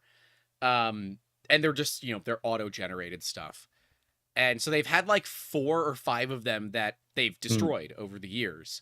But it makes sense because a lot of their parts are so small that they can pack them into a high density build, and they're not wasting all that energy to heat up a larger chamber. The larger your machine is for SLS, the larger your parts have to be, or you're literally throwing money out the door. Mm. Like that was the thing that really caught me off guard was for the scale Bondtech is at, and I think it's safe to say like at least half of their components are SLS like included. Like there is an SLS component in their products. Yep. The fact that they only need to do it on 5 or 6 relatively entry level for industrial grade machinery is a testament to how optimized their process is, but also how good the technology now is. Like I was expecting to go in and them having 4 like Stratasys level, like big white machines that take ages to print. And I'm like, no, it's just fuses. Here are the And it fuses. works. And they've tested it. And the thing that they liked the most about it is because they're Formlabs machines, they know they're gonna work and you can work on them. They're not black boxes of if they break, you get a service engineer. Because that was one of the things Andreas was telling me about was what parts of the machine fail. Because that's the thing that will stop me from doing it. It's like if a resin printer dies, because that's what I do. So I have a resin lab. I have 8 machines active at the moment, 2 DLP resin, the rest are all just standard MSLA resin. And they work great. We make our own custom resin blend because the off-the-shelf ones are kind of ass. So we make our own custom resin blend, and the room is a toxic waste dump because it's resin. It's not nice to be around. And what I do we will say on the probably get channel? resin is toxic. That's right, And resin you is are right, toxic. because I will probably get like the first grade 5 super cancer from that room. It is not good. See, be lucky It's you're not not good. American, because that one statement in and of itself would disqualify you from health insurance if it did actually cause something later on down the road. Oh, but like, so we have an established setup that has high throughput and everything. And if they go wrong, well, we either replace the screen or throw the machine out. Like Right. that is the solution for it. So going to a bigger industrial machine, you now need to consider, well, what if it goes down? I cannot afford for downtime. I need some form of redundancy or repair process. And for me personally, I don't want service engineers coming out. If they have to come out and fix it, it means I've not done my job at making my process robust or knowing where the failure was. Because knowing how it fails is how you stop it from failing, but it also might impact the quality of the parts you make. So you need to know those sort of things. Yes. Andreas was just straight up and like, oh yeah, it's this one part. Ignore all the other bits you see on the forums. This is the one that fails the most. It is an absolute pain, but once you fix it once, you now know how to stop it from breaking and replace it yourself. And that sold me. That was an immediate. I am now gunning for SLS because of how honest he was about the process. And I'm pretty sure he set up that SLS room just for us to go into it. Yeah, Because there. every other YouTuber went in and the machines were clean and closed and everything. And we went in and there was just a fresh cake. Yep. in the corner of one of the machines. I'm like, hmm. Well, no. So there was Hmm. so okay. There was a cake inside of the depowdering station. So the machines were running while we were there. So during the open house, there was one machine that was done and waiting. Then there was one that was actively running. Now, Formlabs means you can't open them when they're printing, because they're heated and they're laser based. You don't want to open them, but you can see because they have a camera. Andreas, from day 1 to day 2, took that cake out, put it into the depowdering station, and it basically runs the chamber up, so you have this block of nylon powder. And it is a block, right? Think of it like ice, but there's more dense ice, and then there's less dense ice. And It's like icing sugar, where you've got like a load of the yeah, powder in the bag, but then you've also got like the harder yeah, bits there's some where clumps it's from moisture. moisture. Yeah, there's some clumps Yeah. from moisture. And he's like, "Yeah, you guys can do it." And I'm like, "All right." And Jacob's like, "We're not going to break things." I'm like, "It's laser sintered. You're not going to break. You really have to try to break things, right?" And the trick with the Formlab system, which is why I like it so much, and why when we go to SLS in-house, or MJF, I don't know, but most likely SLS at this time, you can get a bunch of smaller machines and one depowdering station and one sifting station that mixes the old powder with new powder. And you have a really space-efficient production facility because they all integrate with the same thing. But he's like, "Yeah, go work on the cake." And I'm like, wait a minute. We're doing your job. And he just kind of smiled. And we went for it. And he's like, "Yeah, whatever, go for it." And we had some fun doing that. Gustav was in there with us as well. Gustav was doing the whole tour with us, let us kind of really enjoy and learn about the SLS process, which was very valuable. I know specifically for Jacob, but I jumped in there because like I work on powder printers that you look at them the wrong way and they break. I know SLS is pretty much bulletproof at this point. And so not only did they let us do the depowdering and decaking, they showed us the sandblasting room, which is Yeah. glass ball.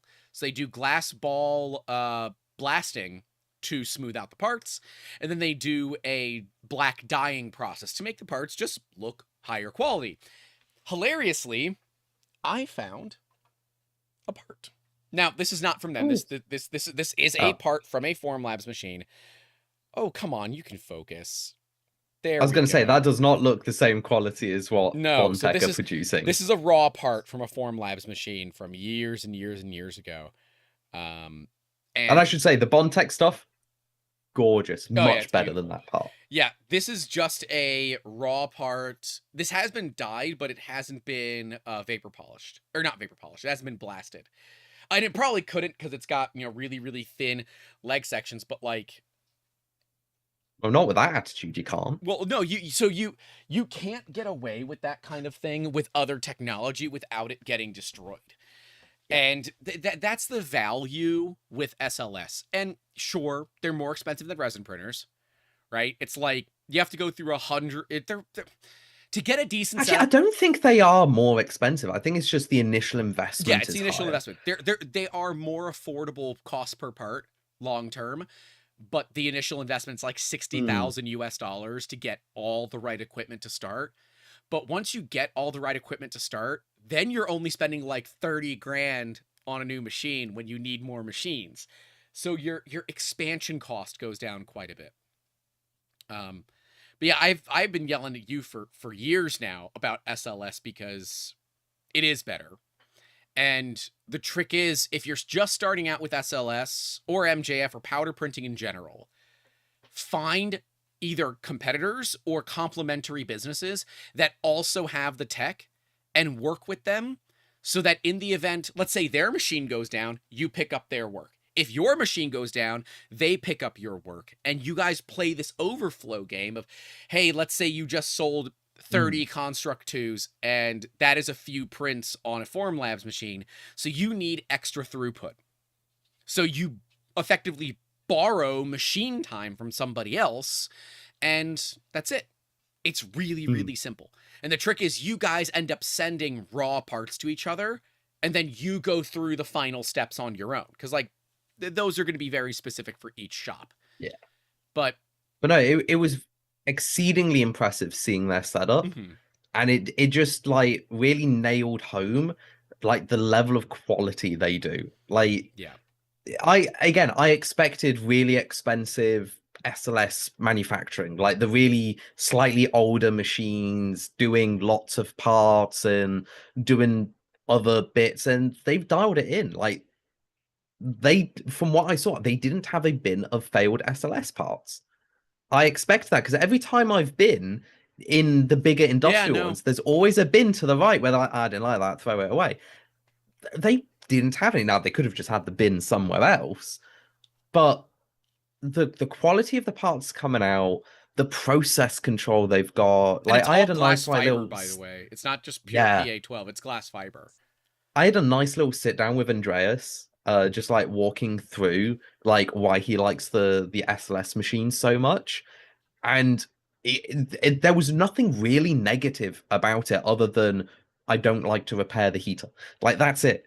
And that is such a glowing endorsement of a piece of equipment, and it really makes sense why they don't have the £5 million SLS machines, because they figured out a better way to do it than buying into the mumbo jumbo of bigger industry, and they've just been smart about it, and their quality just surpasses anything else I've seen any other company do. It honestly is really impressive. I think, at least for me, the trip to Bondtech solidified way more of the product to me because of the people. Their commitment to simply giving a damn surpasses pretty much anything that I've seen outside of companies that are much larger than them. Right? Like, I don't know if E3D is larger than them, but E3D has a very similar ethos of, like, we care and we hire only people that care. Prusa, their core team is very much like this, and there are people on individual teams that are like this, but they're such a large company that I'm sure there are people that are just there for the job and they need the money kind of thing. But you don't find passion at this scale. And Bondtech's not a large company, to be clear. They're, what, maybe... They're still, in the UK, they'd be classed as an SME, a small or medium enterprise. So what is that? There's 19 people on their website. So, and one of them happens to be a dog. So there's 18 staff members on their website that are humans. That we are aware of. I don't know. Andreas could be a bit of a robot, honestly. With his love for the salty Swedish candy, I am a little worried. But, you know, as I told Martin this on stream. Martin and his team go on a list of very, very few people. The people on that list include Sanjay Mortimer and Joseph Prusa. For people that have built a team that don't, and they kind of basically refuse to talk about themselves. Because it's not about them, it's about the team. And if just more business owners out there understood that nobody cares about you, they care about the product, and if anything, they care about the team. Because ultimately, unless you're a one-person shop where you do everything, you actively rely on others to be successful. The way that we say it here at 3D Musketeers is that success is on the shoulders of everybody. Failure is on my shoulders alone. Because as the owner of this business, the buck stops with me. I really like that. That's a really good saying. Martin takes a very similar approach to this. That he wants to raise up the entire team for being the absolute freaking rock stars that they are. But when there's a problem, he is not afraid to step in and handle it. And make sure that it is handled correctly. And that is so incredibly important when it comes to business. Like, to put into perspective how nice the people of Bondtech are, I am socially inept. I openly say that. If I can avoid calling someone or sending an email, I would rather do weeks of extra work suffering than send an email going, "Hey, can we talk about this?" That's my level of I don't like communication. I am happy to just pick the phone up and call someone from Bondtech. I'm happy to write an email to Kada and just be like, "Hey, have you thought about this? Or can we do this?" Like, there is zero hesitation in my mind when it comes to talking to the lovely people at Bondtech, which only people who have the same social ineptitude as I have will realize how much of a glowing endorsement that is. Yeah. Like, I was talking to David and Tony from E3D, not E3D, Duet 3D the other day. I was just And hanging out with Tony. uh one of them emailed me, and it was something really stupid that I didn't know that I should know, which is just like how to change my branch from unstable to a dev branch. And I was like, oh, I really don't want to send an email to them to go, how do I change from unstable to dev?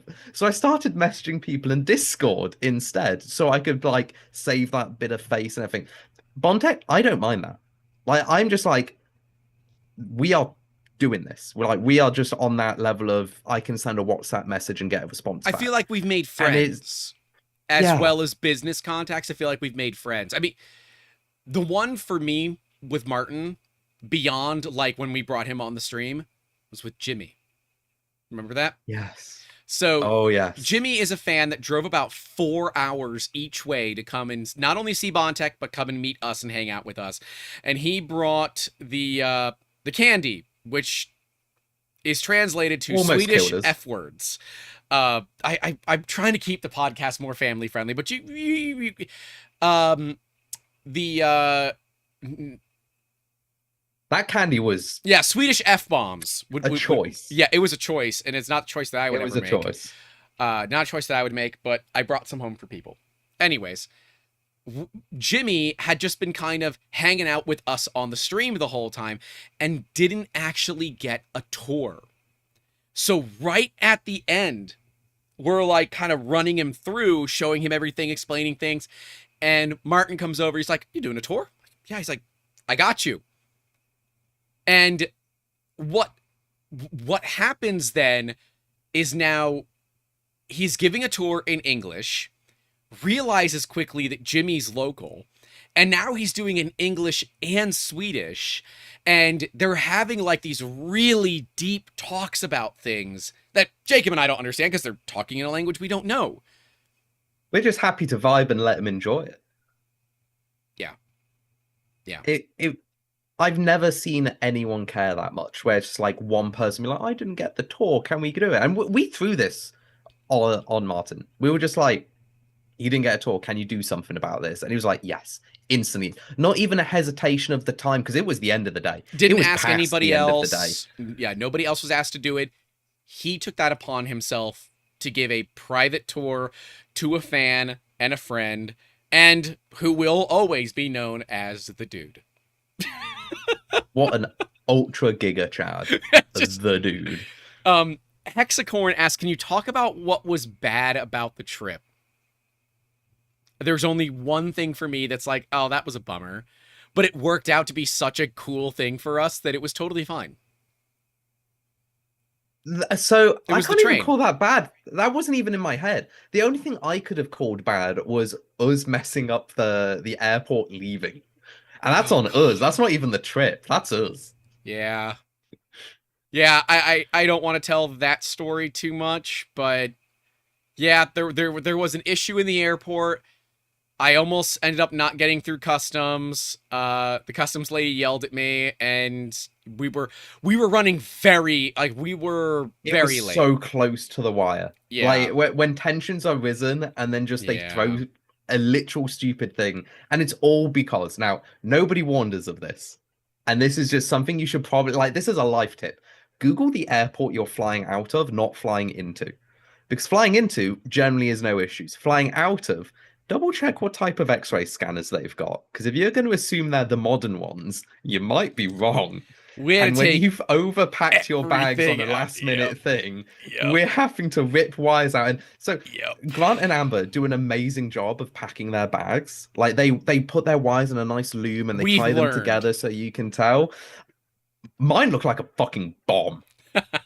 Like I had wires on the X-ray that was going from big black tube to big black tube, and on the X-ray, I looked at it, I'm like, oh my god, I'm gonna be pulled over. I'm like, I'm actually gonna be arrested for this because it looked like I had these two possibly pipe bombs, and it was like, oh no, we got to start taking things out and everything. So yeah, the TLDR was because of my ineptitudes. The flight out was slightly more stressful and might have included a 15-minute heavy sprint across the entire airport to finally make 15. I it. think I was running for more than that. Oh, I wasn't even talking Also, about yours. I was talking about the ending bit when we oh, met the back ending up. bit. Yeah, there was a sprint there too. Pro tip for all of those people that don't know, while your cell phone might be able to tell you where it is located, it does not tell you its altitude. So, a phone had gone missing. We're like, we are on top of this thing. We know it's here. And on top of it was in the security line. So they're like running everybody's bags through again. They're running all the trays through again. They were the nicest security people I've ever worked on. And it quickly dawns on us that the phone is below us. It's not in security. It's a floor below. The problem is we'd already gone through security. So the only way to get back to the phone is to go all the way through baggage claim, out of the airport, back into the airport, get the phone, go back through security again. And oh yeah, by the way, you've already gone through security, so your ticket doesn't work anymore. And so you have to get all these people. Anyways, we made it back to the United States. That's what matters. But it was a journey, to say the least. But no, Yeah, that was interesting. But yeah, that was explain- 100% our fault. Yeah. The one Explain to the viewers what the not our fault issue is that I don't even classify as a problem. Oh yeah, because it was so nice. The train stopped. So there was something wrong with the train. So they had to take everybody off the train and put us onto buses. The problem was it was a very packed train, and the buses themselves were very packed as well. It was the four of us, so myself, Amber, Jacob, and Jacob's mom. Then there was Adam of Vector 3D, Alan Mandic, and Taylor, Canuck creator, Nero 3D. Right, so there were 7 people total. Amber and I had larger bags because we didn't know what to expect, so we just brought all of our camera gear, way more than we probably should have had, but better have it and not need it than the other way around. The bus is getting absolutely slam-packed. The other guys were already on the bus, and we realized there's no room for the 4 of us. So, we wait. They're gone, we wait, and the next bus comes, and there's maybe 7 of us on this entire bus. At so most, we get this. and we're 4 of that? Yeah, they were packed like sardines in a can. We had rows to ourselves. We were kind of enjoying ourselves. And we're now getting an experience with a bus through the Swedish countryside, which was absolutely beautiful. Yeah, like any British viewer right now, ask yourself, when was the last time you heard train replacement bus and went, ooh, that's a good thing? Well, okay, no. It wasn't. We were like, well, this is just a part of the deal. It happens. The first time I traveled to the UK for Smurf, the trains just abandoned me at the Reading station. So like, this isn't like my first time getting absolutely screwed. But at least, the train authority had buses to deal with this. Yeah. So we got bussed. I've got to say, the bus was lovely. The bus was great. That's the key thing. Driver was great. Roads were great. Brilliant experience. Like the seats comfy. We had leg rest. The seat moves out into the walking path. Seat moved so out. You have space. It goes forward, back, up, down, and reclines, and out. Yeah, so you have like more leg space. Kind of weird. It was insane. It was quiet because we left the really packed bus. I do kind of feel sorry for everybody else because they were all packed in like sardines, the screaming child, the whole 9 yards. And then us, literally, because the fear was, we're not getting on this bus and it's leaving. Like, there was no more space. how long till the second replacement bus? Because if that was one bus for one train, we could be here 15, 20, 30 minutes.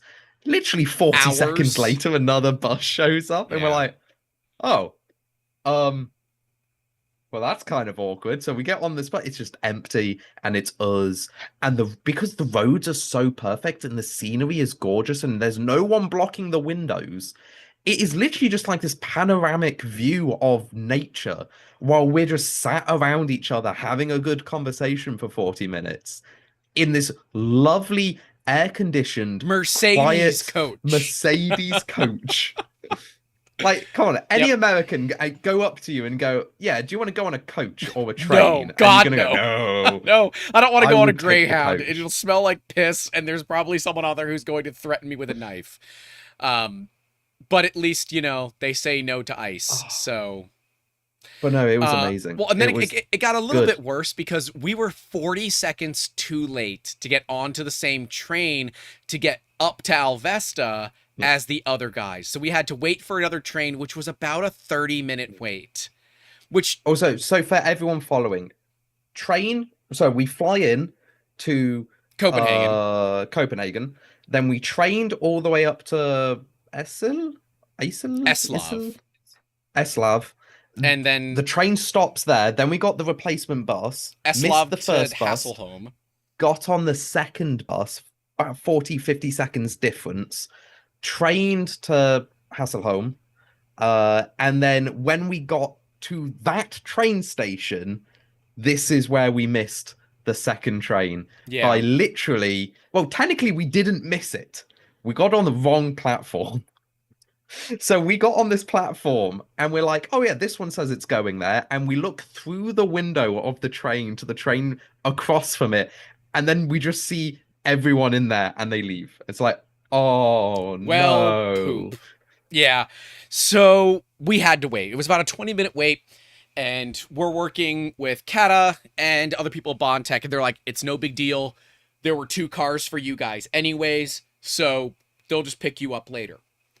And so that worked out great. We get to Alvesta. We get out.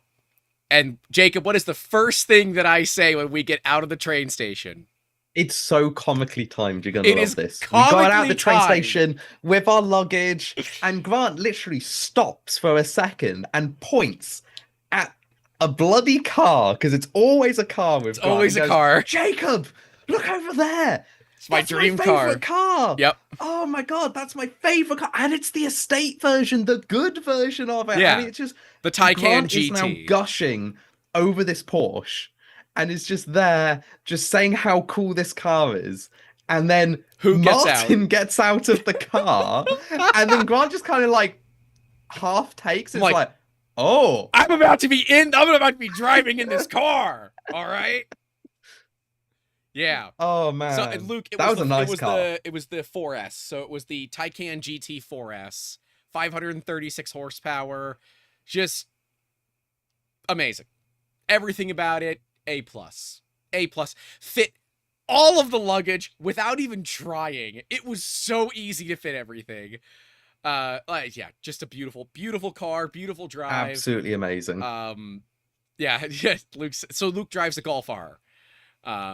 So Volkswagen GTI Golf R, and he said it's the only car he would ever upgrade to. And yeah, I feel that. It combines luxury, performance, and practicality all in one. Porsche Taycan GT. Porsche, sponsor this podcast. It is now a car podcast that happens to talk about food and 3D printing. But yeah, so a lot of people would say that was a problem.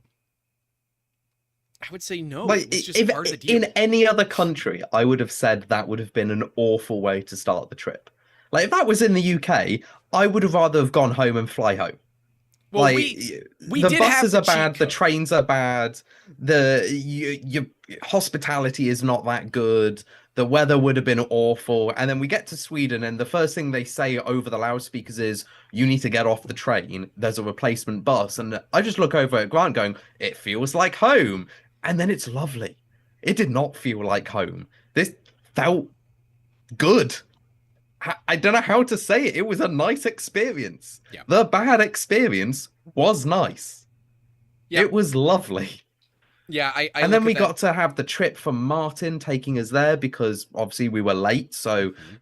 we couldn't go in the original transport. So Martin came out himself to drive us, which is something that just it was the first taste we had of how nice they are. And it And never considerate. they only got better. And it was so nice and they were so considerate. He went out of his way just Hmm. to talk about stuff. And it was really funny. So in the car ride, Mum didn't realize Martin was the owner of Bondtech. Like he made it. So she was just like asking like what do you do and everything, and then they just started vibing about starting businesses together and working as a family and having a family run business, and it was just really nice sitting in the back literally vibing as we get driven through this gorgeous scenery with the roads that make me bloody jealous every time I think about them. And it Yeah. was just lovely. It was such a good way to start the trip in what would have been the worst way to start a trip if it was any other company in any other country. Yep. It would not have been that nice. Amber said she did. She read everything. She was tired and she had some face blindness. It's true. Yeah, you're so for those that don't know, Jacob's mom is the cheat code for traveling. Just don't do anything. Let her handle it. She'll handle everything. We thought that she had teleportation properties at one point because she was showing up at different sides of the train where she never passed across us. Um yeah, it was Yeah, in like it was very one-way funny. systems, she would go through the one-way system and then a few minutes later appear from the other way. And then just have like an entourage of very important people that work at places just telling her how to get through the cheat codes. Yep. Like, we got on the train, the first one, and they asked for tickets, as you do, except for Mum, I didn't where they ask her apparently first. already knew her. So they were just like, tickets for everyone else. You, no, we know you. It's Yeah, okay. you're And they good. literally like, we know you. Yeah, you're good. If you're trying to get a free train ticket, you've done enough work already. But yeah, so like some people would complain about that. We all saw it as just a further adventure, and I think that's always a good way to look at things. It's not. Yes, it was a delay. Yes, you could absolutely find reasons to have problems, but it worked out in the end. Mitch said you should have had Jacob's mom call American Airlines for our Rocky Mountain flight. Yeah, so Mitch and Nomad of the Positron Project did not make it to Rocky Mountain. Oh no. What happened? The flights were delayed. There were a bunch of problems, etc., etc. By the time they were able to get out, it would have been like pack up on Sunday. Oh, damn. Yep. Yeah, Mum would have been great at that. Literally on the way out, Mum somehow got the American border control pre-prepped to accept Grant and Amber to come through, so they didn't have to delay anything. I still got yelled at. Yeah, but you're American, you get yelled at all the time. Yeah, it's fair. Yeah, I don't know how she did that, I but don't know it how she worked. does it. Um, yeah, I mean, She doesn't understand. She just subconsciously socially engineers every situation to be your perfect. mother would be like one of the greatest pen testers out there. Oh yeah. For just social engineering alone, I think she can get a lot further than she thinks. Um, but yeah, it was a unique thing. So why don't since we're basically at the 2 hour mark, why don't we switch gears to Rocky Mountain and talk about Rocky Mountain for a Yeah. bit. You weren't there, so you know obviously it's a little bit different. I Um, get to take a sit back now. I don't get to worry oh well, about saying anything. I wait, can put hold the on. kettle on. Well, since we are a food podcast, we forgot the 50-cent hot dogs that we had Oh my god, how in did we Sweden. forget about The 5 sec, so 50 cents hot dogs. that? Actually, this is getting on a complete They're another pretty tangent about good. just Oh, dude, the food this there is was just so the good. food in general. Amazing. The 50-cent hot dogs I did not expect to be good. Like they're 50-cent hot dogs. They were big. They were like They proper hot were dog size. Tiny bun, Massive hot Okay, dog. they were not girthy. They had the length, they didn't have any girth to them, okay? And they were boiled. So they weren't, like rolled or fried. The hot dogs. Amber got a chorizo. I will find the photo, the you versus the hot dog she tells you not to worry about. Amber got the It chorizo. was lovely. The chorizo was absolutely so much better. I was allowed to try just the tip of it, and it was lovely. Yeah, so there's the Yeah, 50-cent hot dog next to the $3 chorizo, both of which were an absolute steal of a deal. But yeah, there you go. they were good. They were the Would good quality meat. They didn't taste like sawdust. Yeah, would have 50-cent hot dog again. Another thing to point out, I kind of wish I had more. I wanted like the 6 hot dog experience after trying the first one. in the museum, there was the what? Oh, Amber said the chorizo was delicious. Yeah, damn right it was delicious. So There was good. something in the museum that stood out with me, and I wanted to show it on screen. It said, "I've been Focus. to hell and There we back, go. and let me tell you, it was wonderful." That resonated with me so much more. Yeah, we both took pictures of it. That little art piece resonated with me more than I care to discuss. Yeah, the There was museum. some poignant art pieces in that Yes, museum and that Amber I think if Amber. we talked about on the stream, it would Oh get yeah, yeah. very heated very quickly. There are some other photos in here that are like very much like anti-American, but for all the right reasons. So, It also was Amber will very want me to funny. show this on stream too. Amber found the perfect focus. Focus! Oh, come on, you can focus on this. You can focus on this. Oh, there it goes. Oh, Okay. there we go. Amber found the perfect wizard staff of a stick that anybody could have ever found. That looks like a beach because it is. Except that's not an ocean. It's a lake. But yeah, that was a good. Amber found like the perfect stick and was very upset that we could not take it back with us. It was a So stick. that's It a was one lake you want. in Värnamo, Sweden. It Absolutely was beautiful. lovely. Yeah. But yeah, okay. So I saw that we didn't talk about the 5-sec hot dogs in the in the notes. So I'm I like, all really right, we gotta liked do that it. real It quick. was a really nice. I had the mustard, I had the ketchup. It was very good. Kind of did want more after having one, but the queue was actually really big. Yeah, well they had issues with their payment processor and all that. Oh, but it was good. But to be fair, all of the food we tried was delicious. Like every meal was great. Like we had standard restaurant chain food at some place, and you're thinking restaurant chain food in your head, like what's a common restaurant in America? The Caesar thing. I don't know. Breadsticks. I don't know. What's Olive common Garden? restaurant? There you go, Olive Garden. Like you get like restaurant chains. Like no, this is nothing like it. This is No. great food. Like we had Asian food, we had import food, we had good food. There was no, I don't even know how to describe it. It the first night we had Yeah, except for the fermented herring, all the food was good. but man, like the first night we had and I didn't expect this. It was literally like Japanese inspired like kontatsu style Yeah. like dishes. Like you got a rice, you got a side. It was delicious. Never had anything of that quality as a fast food restaurant option. And then the second one was like a local chain restaurant where it's like a buffet, and it was a really damn good buffet. Like not sad buffet, but good buffet. Then we had kebab pizza. Oh yeah, yeah. At That was so good. oh, I the name escapes me, but the guys in there were so Oh, funny. They were great. They are speaking Arabic. Your mother apparently speaks Arabic, so that was hilarious. that's Um, another thing you'll suddenly realize if they're speaking a foreign language, there's like a 60% chance my mom speaks it. yeah. So mom noticed they weren't speaking Swedish, started speaking in Italian to them because it's an Italian themed restaurant. The guy responds to her in Arabic saying he doesn't speak Italian. So mum code switches into Arabic and starts speaking Arabic.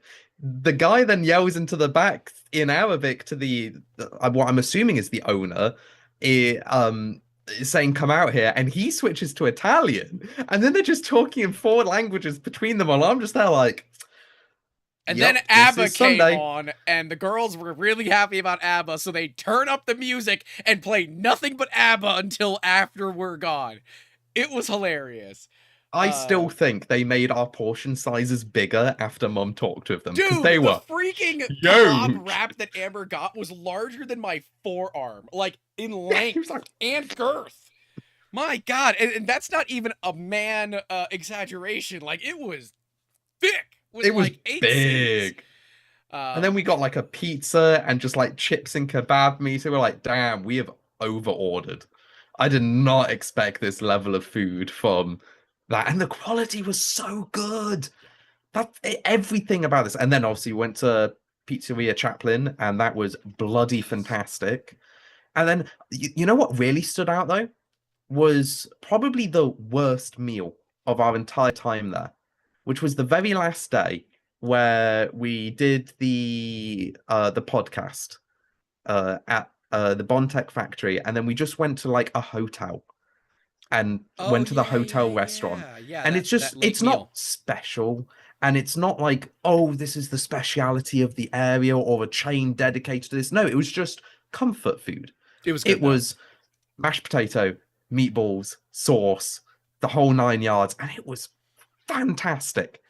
Well, And the it was vibes made on point. it was made better because of the people that we were with, and I think that that's like so many people from Bondtech showed up on a Sunday when we were filming the Mother's Day show. They were not asked to be there. They saw that we were live and they came by to say hi. When was the last time you've seen somebody come to work on a Sunday just Volunteer. to say hi?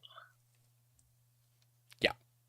Honestly, it was amazing. Food, fantastic. Vibes, exceptional. Yep. 10 out of 10. Nothing. 2 hours Nothing worth could of have notes. made it better. Yeah, 10 out of 10. 2 hours worth of notes.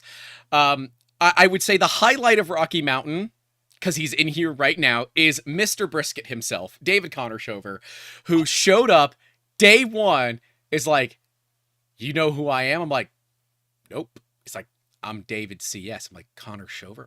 You're the brisket guy. He's like, yeah, I got some. You want some? I'm like, you are fulfilling the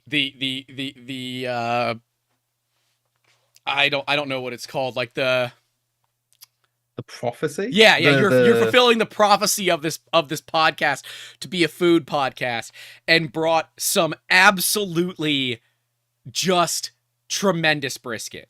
It was so good. It was fatty. It would like he did not provide utensils because it was not required, right? And he's like, "Well, how do you want it?" I said, "I don't know." He's like, "All right, I'll be right back." And he comes back with 2 sandwiches and a couple of sliced pieces of brisket.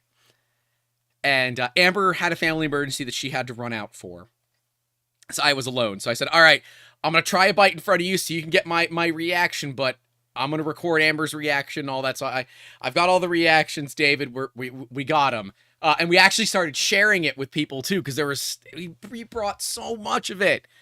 Oh, it was tremendous. Absolutely. I'm so jealous you got to try that and I didn't. Oh man. Yeah. I'm sorry. actually jealous. No, his food was, that brisket was amazing. Some of the best brisket I've ever had. And he said it was frozen because he had cooked it like a week or 2 ago, and it was defrosting on the drive over. He warmed it up a little bit. I would have never known. Had he not told me that wasn't fresh, I would have never known. Like, because normally when you warm something back up, the fat doesn't render as well as it does when it's like fresh cooked. Nah, man, my hands, I'm like, he's like, "Do you want any?" I was like, "Hell no, this is moisturizer. I'm good, man. I'm good." Like, it was the best brisket I think I've had in many years. It was very, very That's high good. praise. So, yeah, A+ on that. Thank you for fulfilling the prophecy of the food podcast, Mr. David Connershover. absolute mad lad. And I posted about it on Twitter saying that we have the best fans. Like, who who else would bring someone random food, and even further, trust the fact that it's not poison. It was the poison for Cusco. It's Cusco's poison, but my name's Grant, so I was fine. Uh, and it was, dude, it was so good. Like, on the notes for Rocky Mountain Thoughts / After Action, the first thing in there says official food podcast - brisket. That's the first thing in the notes. But it was a really cool show. They had a McLaren 600 LT that had a fully 3D printed body. It was in a pretty serious wreck, so the people that are refurbishing it are just, doing it with 3D printing. They did the Lamborghini one from last year too, same people. Oh, really? Yeah. Yeah, so that was I really like that. Yeah, it was a pretty cool thing to see. There was a metal 3D printed 5-axis 3D printer running Duet, which that will get that. So that has its own video that we filmed.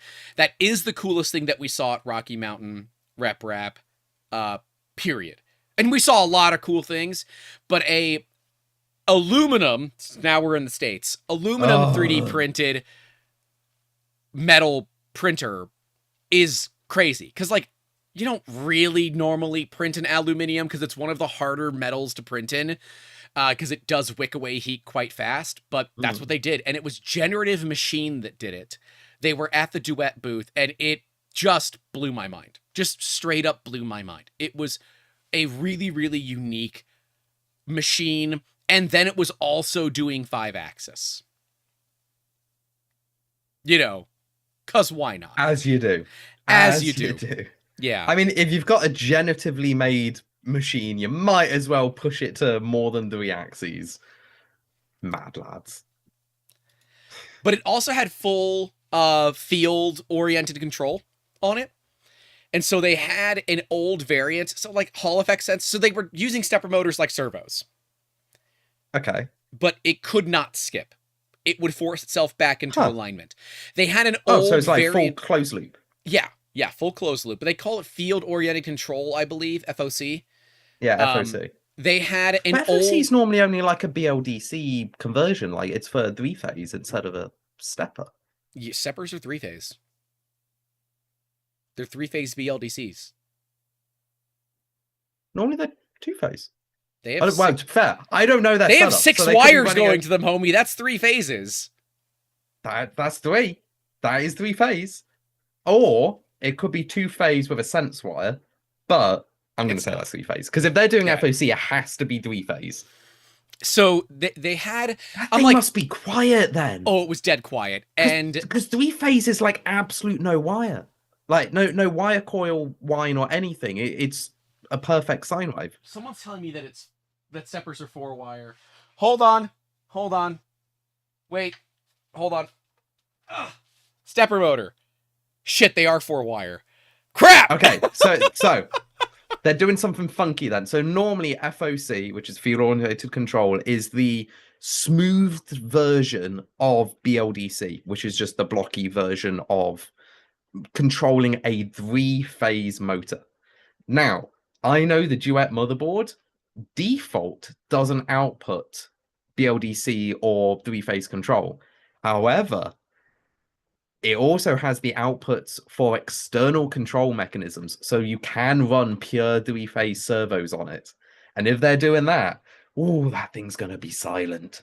Well, and because they're using that full FOC, they had an old variant of the machine turned into a demo where you could turn it, twist it, and the Duet would recognize that it was that it had moved where it shouldn't. So it was recognizing the error, and then it would snap back. And they were using a lot of belt drives. That's nice to see. Yeah, I thought that was super cool. I respect a good belt drive. Well, the belt drives were to allow it to have as much flexibility as possible without the motors being the main issue for your axis movement. That's really smart. That's really smart. Oh, I want to know more now. I regret not going, mostly because flying over across the world and doing more stupid transport would have actually killed me. Well, but now I'm regretting that. Well, here's the cool thing, because the guys Generative Machine did agree to come onto a podcast, so we will have them on a podcast soon, TM. Let's go. Where we're going to talk about this stuff in heavy detail. So that was the coolest thing. I had a fangirl, fanboy moment. I met Gabe of Lucky 3D or Lucky 13 Toys. Really? You know who he is, right? I think so. Dummy 13. I'm just gonna Google it just to be literally just to be certain. Won both the community and Prussia's pick for Printables Model of the Year. Yeah. You know this model, Lucky right? 13. Yeah, I've printed loads of them. Okay, he's in the server. I just wanted to make sure that I'm on the same. So I'm awful at names, and I have done it before where I got like super hyped over somebody that is not the person I thought it was, and I really want to make sure I'm not stupidly overhyping somebody that it isn't what I thought it was. So that's impressive. I was so hyped. We actually took a table that had nothing else on it. Like no one showed up for that table. We put Gabe's stuff on it, and then we interviewed Gabe. Brilliant. I literally have a 400% high printed version of it. I love them. They're so fun. Yeah. Actually, I reminds me, I need to buy Pam since it's currently on sale on Printables. So I'm going to buy Pam as well. The female variant of Dummy 13. So it was really cool to talk to him. We have a really nice little interview with him. I believe he's agreed to come on a podcast as well. So we'll be able to talk to him and like what it was like winning both the community and Printables picks of the year. And it was very funny watching it of how the same person won both. And clearly nobody for Prussia checked this to make sure, because you generally don't do that. But it was very, very funny to see that. And like, you know, he is the most humble person that I've met in a long time. He's like, I'm nobody special. I'm like, that's what I say, so you can't say that. So we talked a little bit about, you know, that he's trying to go full time and yada yada. You'll see it when the episode comes out, but I mean, sincerely, such a nice individual, incredibly humble. And Joel Telling gave him the metal 3D printed one. So he had the metal 3D printed one on him. Yeah, which is super cool. That's really nice. Yeah, like I will say shows. So a lot of you that are kind of stuck in your own thing, right? If you're kind of doing something and you're in it, you get burned out pretty quickly, right? Because like you're not getting that validation that you need. You're not getting that social proof that you need. You're not getting the feedback that you might need as well. Events like this just reinvigorate me for this industry, right? Like, we don't get hate comments in person yet. Yet. The day is still long, but you know, it was great to meet fans. We gave out some cat pins to people that we met in person. That is the only way to get the cat pins currently, is you have to meet me in person to get them. I should have given you some. I didn't think about that. Like giving you like a bag of some. No, but like some that you can pass out when you meet people that recognize you from the show. What I need actually the next time we meet up, I need another sticker because the one on my laptop's wearing out. Oh, I can just mail you some stickers. No, don't do that. Only on the next time we meet. You just got lucky that the next time that we met was very soon from when I bought cameras for you too. Yeah, I upgraded Jacob's camera. Totally. Yes, if you're noticing that this is not Vaseline camera anymore, that is why. I have actually had a really nice glow up of my camera equipment. Yep. Which is lovely. I have no idea if it looks good because I can't monitor YouTube and the stream and everything else at the same time because Windows HDR still sucks. So I get 4 colors on my YouTube stream whenever I'm doing this. I'll take a picture. I'll show it to the camera because this is the only way you guys know the pain that I am living with. So if I get close enough, there we go. So Buzzkill Bill Z said, Rocky Mountain RepRap Fest is such a bad influence. I came home with enough projects to keep me busy for a year. Oh, that is atrocious. I'm so sorry. How like super Like just Yeah. every color is dialed to 11. What are you running an untuned AMS over there? Come on. Um David Country says still want the belt printer kitty. All right. David, if I don't remember, send me an email or shoot me a DM on Discord. I will send you a link to get one of those shirts. I totally forgot that I was going to send you one of those shirts. So And if that doesn't work, send it to me because I can constantly poke Grant until he does something. I have so many emails that I have to return from just being gone. But yeah, the metal 3D printer for me was probably the winner of the show. I will say, and I say this every single time, and if you're still I didn't give you a Discord invite? Shit. All right, remind me after the show. We'll do it. Send me the email now, David, and I will do it as soon as the show is over. But I say this every show, and I will continue to say it. If you went to the show, you had a table, and you can prove it. You got to be able to prove to me you had a table. And we did not come and talk with you, and you did not get the press or whatever that you were hoping for. It is not because we didn't think your project was cool enough. It was because we simply run out of time, and we have to make certain decisions that make sense for us as a channel to do short videos on. It's nothing personal. It's just business. But instead of 10 minutes, you can get an hour. We invite anybody that was at Rocky Mountain RepRap that had a table, that did not get interviewed with us, that would like to email us at youtube@3dmusketeers.com, and we will get them a time on the podcast. There's no cost to that. There's nothing.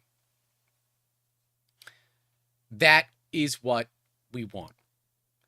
Because ever since Natalie, 3D Print Bunny, kind of clued me into that, so the first time we interviewed her, we were the only people that interviewed her. The only ones. Really? Yeah. Yeah, this year she refused the interview. I came up, she's like, no, I'm way too nervous. I said, come on, we can do this. She's like, no, I'm way too nervous. I can't, I'm sorry. I'm like, okay, no problem. But invites always are. I love interviewing. But the stuff they do is so cool. Her models are amazing, right? They're really nice. Natalie's models are just tremendous. And she said, getting interviewed by you, even though I was so nervous, made that whole event better. I'm like, damn. So the flip side of that is someone that was there might have wanted to get on the show, but didn't. And that might have ruined that experience for them. And I always feel personally responsible for that. And that sucks. And so if you are one of those people, please email me and we'll get you on the show. So if you've listened to 2.5 hours, we have an unused 3-person split view, so you can be one of the first. I can hear. Yeah, it's not set up properly, and yeah. Anyways, it's there. We can use it. We have up to. Look how cool that was. I have them up to 6, right? Yeah, I have them up to 6. I just don't have them set up for more than 2 yet. So, fun things. Mitch, you said, oh, you didn't video my exhibit there. You're right, I didn't. I did not video with LDO or the Positron peeps because Nomad and I can't do our little dance, which we always do when we're together, when Jim is talking. So that was not possible. So unfortunately, we did not video with the Positron peeps. But yeah, I guess I always feel personally responsible because, I know there was someone there that wanted to talk with any content creator, whether it was us, Nero, Joel, whomever, and it didn't happen. And they left feeling like maybe they were lesser because they saw us running around to other booths and not theirs. And I want you to know that that's not the case. You're not lesser. You're not any of that. It's just what happens. So... Yeah. Mitch said, wait, bring back the blank 3-person layout. Well, the microphone goes away when I do that, but I can do that.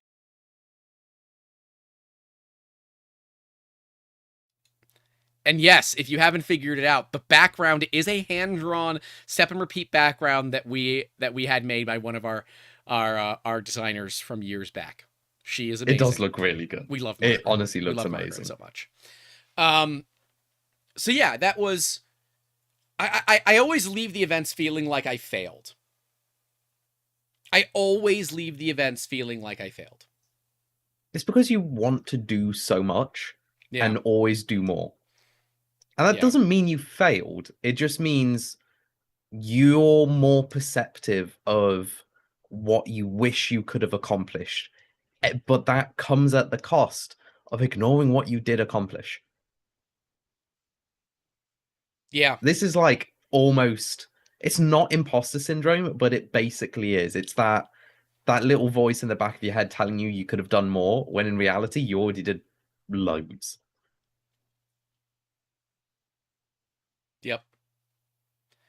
Don't beat yourself up. It'll be fine. I always Plus, do. you did a panel. You did a panel event. I Come did. on. That's pretty cool.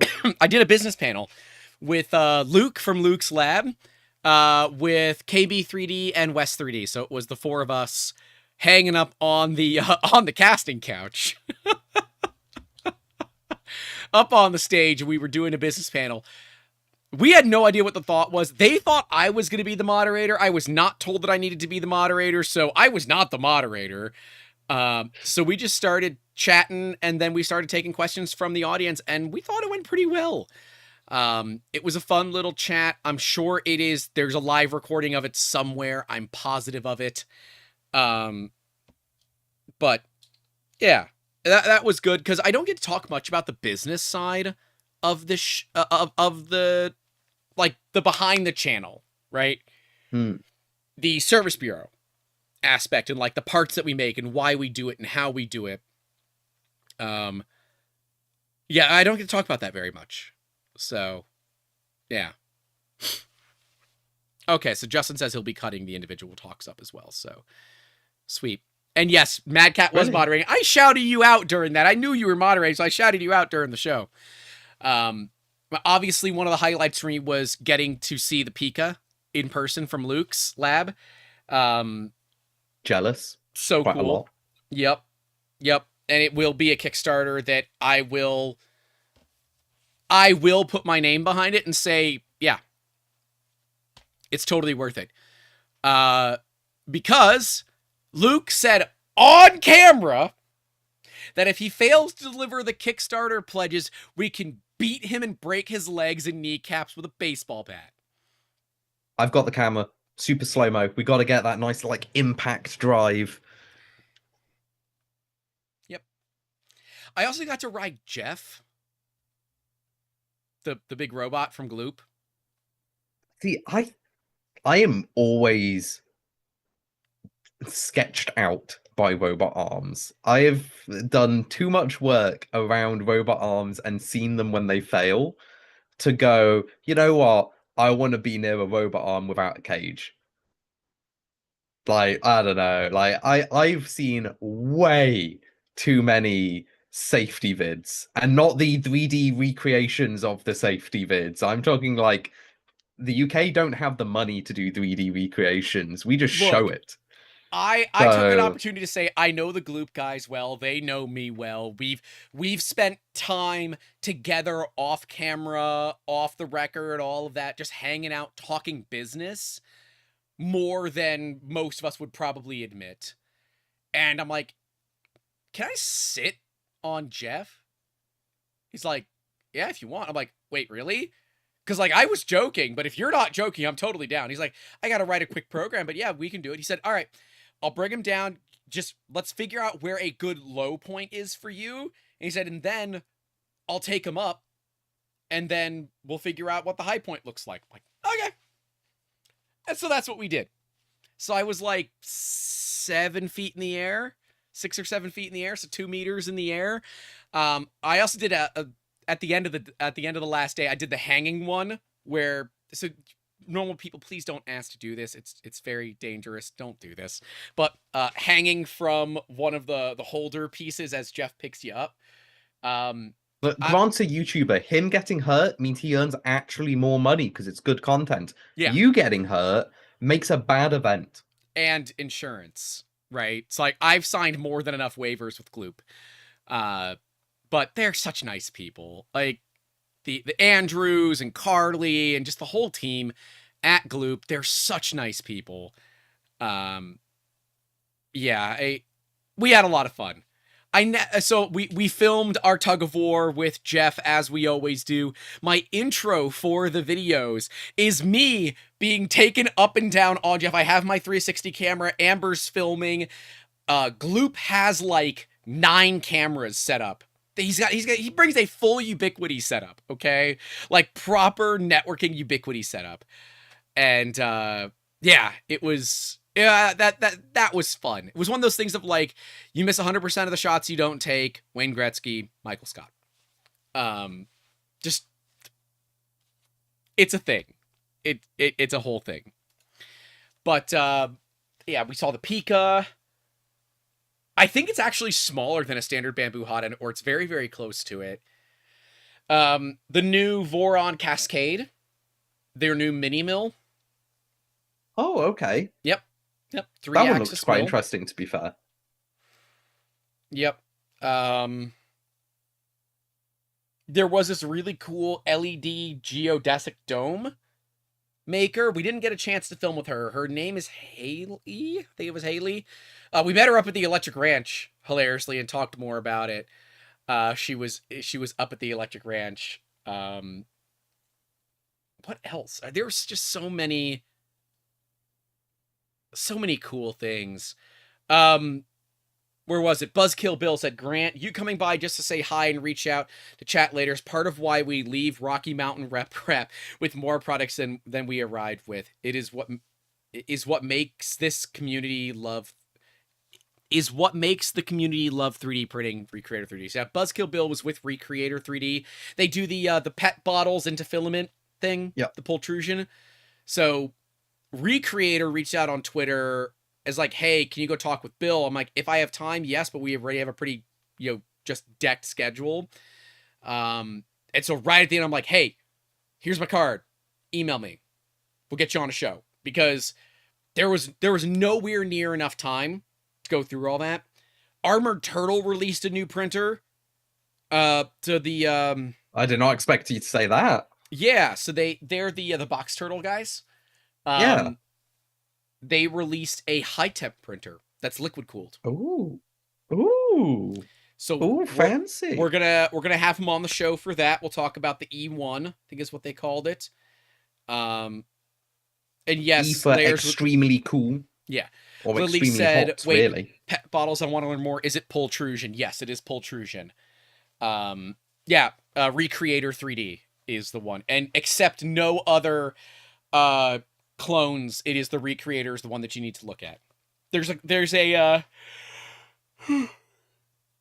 someone out there claiming that it's theirs and it's not. Recreator was the first to come out with it.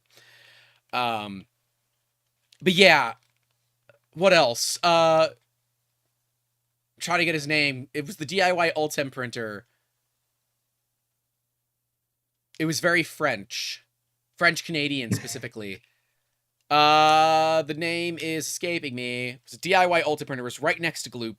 Many people passed right over it because it was just a machine on a table. You didn't notice that it was an actual booth. Jean-Francois was the guy's name. It's very, very, very French. Le 3D printer, Duff says. A guy left. You all are terrible. Degenerates. Every one of you should join the Discord at the $10 tier and higher, although Duff's already in the Discord. Join a second time. Do it. Yeah, second time. That's fine. If you join a second time. Oh, yeah, there it is. Kappa Motion LLC from Montreal. I don't think I ever got the name. Yeah, I think a lot of people missed him.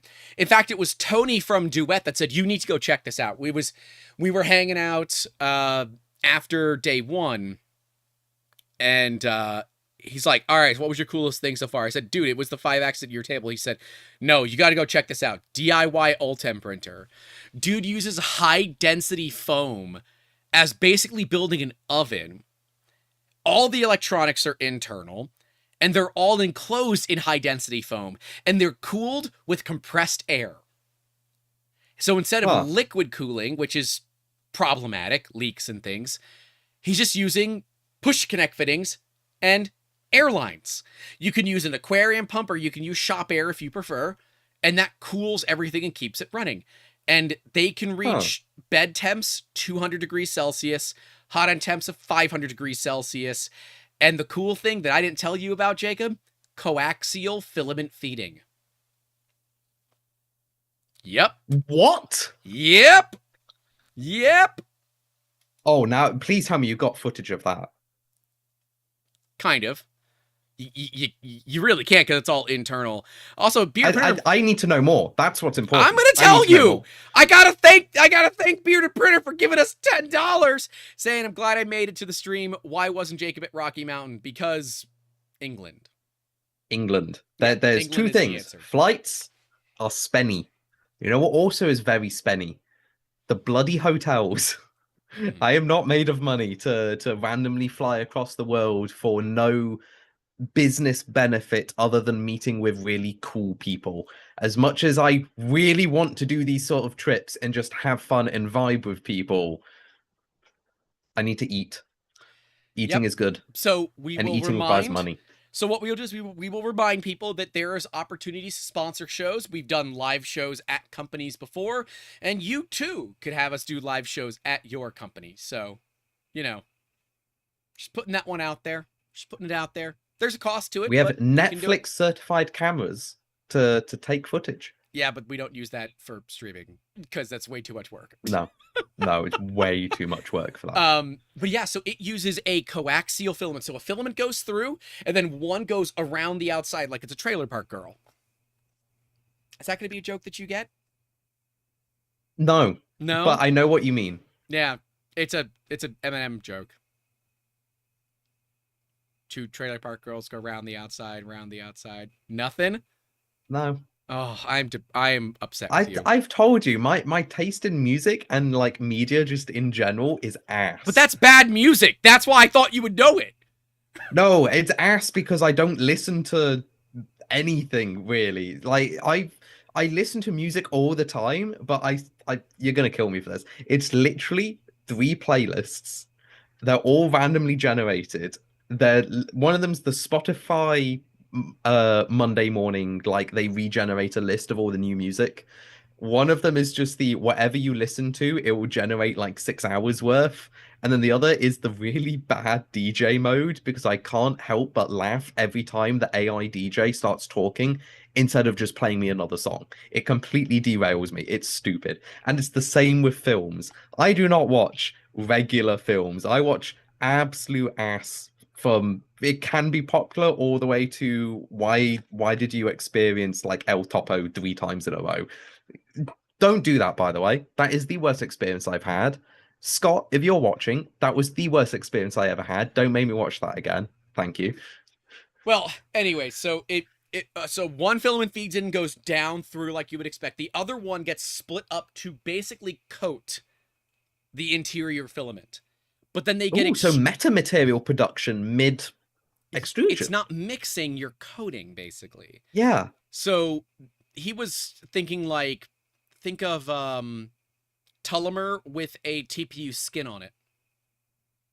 So you get the superior layer bonding of TPU with the superior physical properties of Tullamer. By the way, now you're talking. No patents around this. Has not decided regarding open source yet, but they are not patenting anything. All the designs were done in Onshape. So like he showed like the half cut of it on Onshape, super freaking cool. And it looks like it has it looks like it has I'll pull up a picture of it. It looks like it has like cooling channels coming out of it, but they're for air. Because he can superheat and super cool the material as needed. Interesting. Yeah. Also, this is the viewers like bi-monthly reminder. If you want to patent something and you're within the EU or EU zone of influence, oh wow, it'll focus. It'll focus. It will focus, but even now that looks amazing. Okay, that's hot. if you want to patent something within the EU or you're within the EU law zone of influence, don't ever do anything public. The moment you Yeah, do, don't it disappears. show it like America this. has a 1 year grace period. The rest of the world does not. So there's your thing. But Yeah, dude. holy bloody hell. Look at that. You can see how it coats it. Oh man. Yeah, and then That's hot. the thing that's hanging below it is a secondary heater. So you can superheat the material to basically force it to combine. That's hot. That's hot. Yep. Someone asked for a link. I don't think they have much. Let me see. It's Kappa Motion LLC. Kappa Motion. So 3D I've got printer? a link for Rocket Reach, which I believe is just his personal contact page.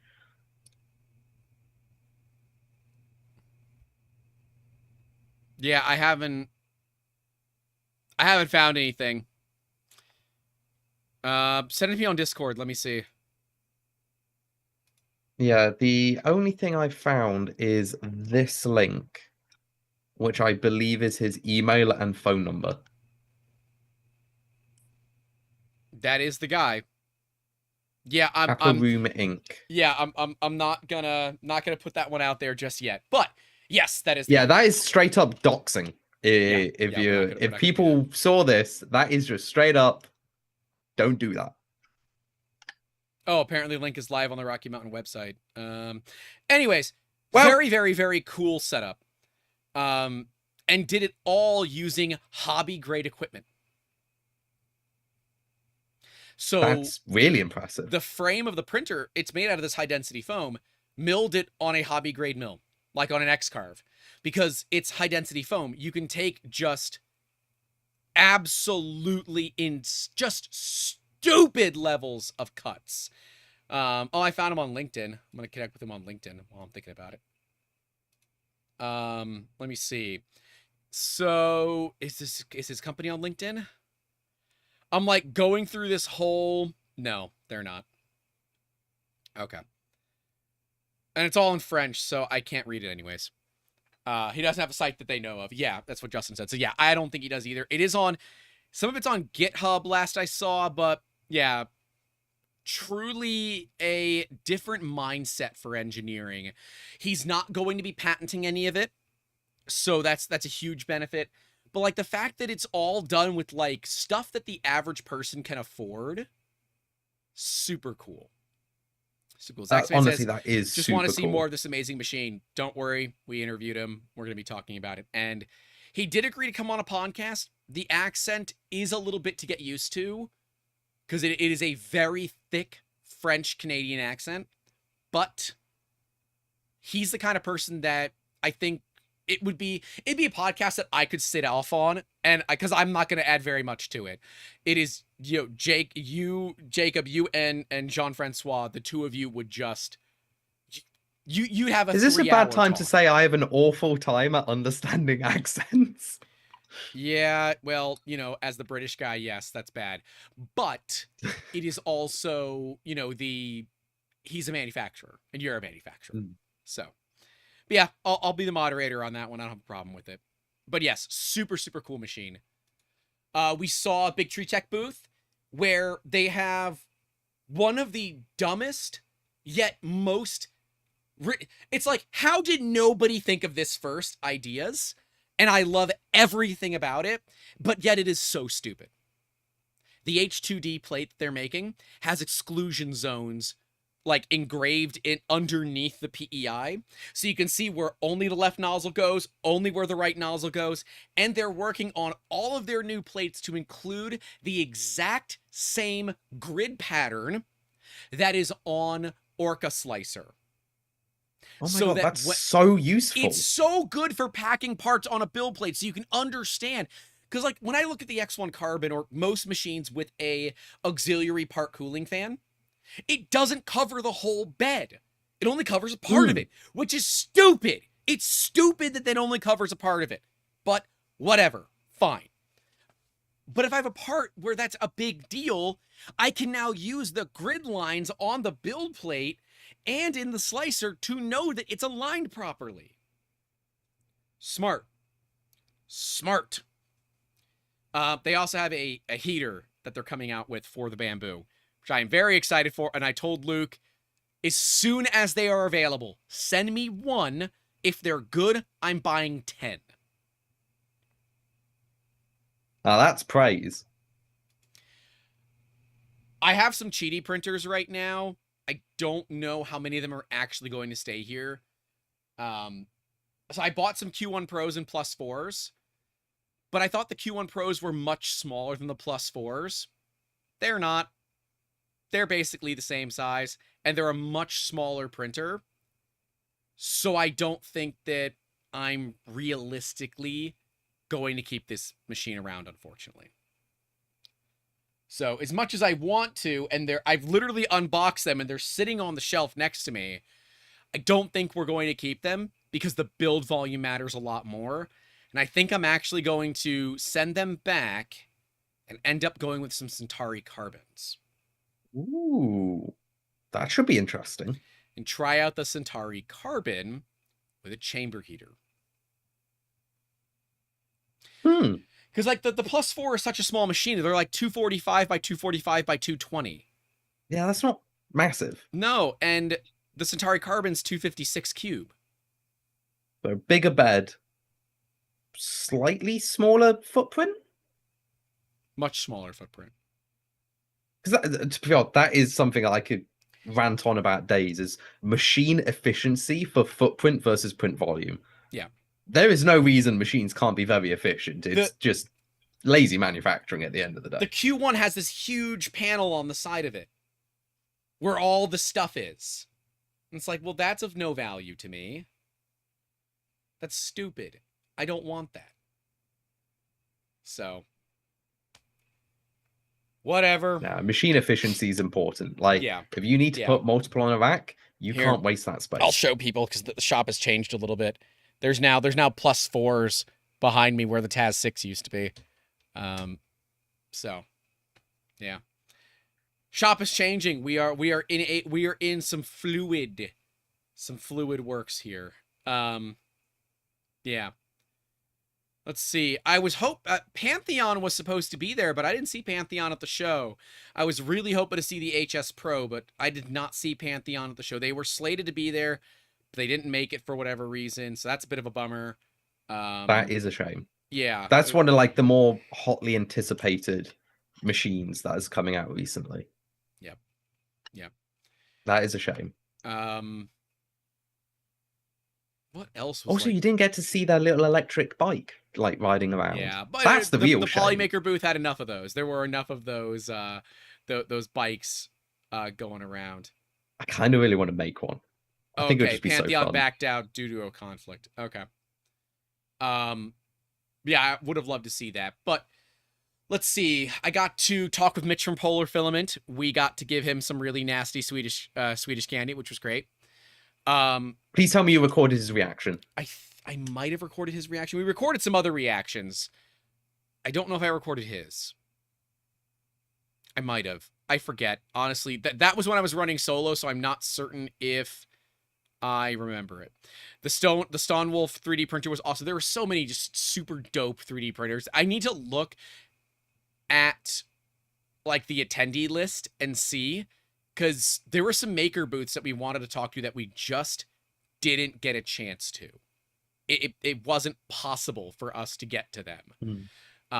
Partly because the rows for the makers are so close that we would have to completely stop traffic to be able to film. Oh, you don't want to be doing that. And we're running a 16 millimeter lens. It's not like we're running, a 40 or a 50 millimeter lens. We're running a 16 millimeter lens. Like, we're running a wide angle already. We met up with Rob Mink of Princeps. I think he's been on the show before, Mr. Baby Belt himself. Yeah, I think so. Oh, print kits. Coco Press launched a monthly little maker box called print kits. That's cute. I'm assuming like just a couple of like materials and things to put with it. Yep. Yep. So they had a couple of them there that they had this big, a big key that it was just a one key, but it was massive. Like the key was like this big. So I'm like, oh, I want it to be the F key, so I can just hit F all the time. They had an air hockey table that Brian Vines built, and sold to them to use in Tinkercad. Okay, Yep, and it that's works. impressive. A functioning air hockey table. Um, yeah, they had a fully 3D printable heat set insert. Just needed the soldering iron, but everything else was 3D printed, which is pretty cool. Little heat set press. So I really like that. I think print kits is great, especially for makers with kids that want the kids to get more involved Mm. in making. The print kits is nice, and they're freaking their marketing and their booth looks so good. Um, who else was there? Rack Robotics was there. I got a shirt from them. We didn't get a chance to chat though. They were once again pissing off my cameras. It's okay. Um, West 3D had a massive booth.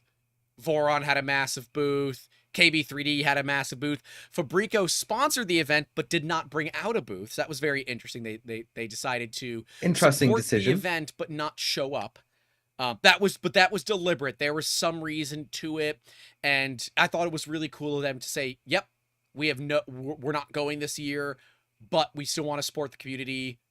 Here's our name on things." So it was cool. It was super cool. God, there were just so many cool projects. The maker chips were all over the place. K2 had basically every booth had maker chips, and so people were collecting those maker chips. I didn't think that was going to catch on. I am so like from a business standpoint, I don't like the them. the little chips with chips, yeah, the yeah. multicolor. Yeah. From a business standpoint, I don't like them. They don't say enough about what they are, and I think to the average consumer has no idea what they are, or they just think that they're a custom poker chip. They don't realize that they're 3D printed. However, for maker to maker, totally better than a business card. 100% better than a business card. It was super, super cool to see that. A plus to K2, Polymaker, and like everybody that participated. And so Matt says there's a QR code on the back that gives you more info. I refuse to scan QR codes. It's a massive security vulnerability. And in fact, my intention when I make more maker chips is to use my own custom link for the maker chip so I can prove how easy it is to do this. Where I can have it go to my website, but 24 hours after the event, I just change the link to go to the Rickroll. Man-in-the-middle attacks via QR codes are they're so simple. And people need to be aware of it. While I understand that there's an ease of use, the security-minded people out there would never scan it. And the amount of people that I saw walking around with Meshtastic nodes hanging out, that was pretty awesome. That's Nice to see. Maker's Corner asks, what about NFC? It's the same issues. NFC's the same as QR codes. It's just it transfers data with no handshake. So it is just whatever you can put on a QR, you can put on NFC. In theory, you could actually be more malicious with NFC because you can run microcode on NFC. You can run a microcode on QR codes, but the QR code gets complex. Well, so in NFC, NFC is more malicious because some devices will just read it natively without being prompted to do it. So you can use it as a means to take data by just passing it by someone's cell phone. Yeah. Do you remember that JavaScript drop table glitch where you could type into Minecraft just a word and the server crashes? Yep. You could do that with NFC.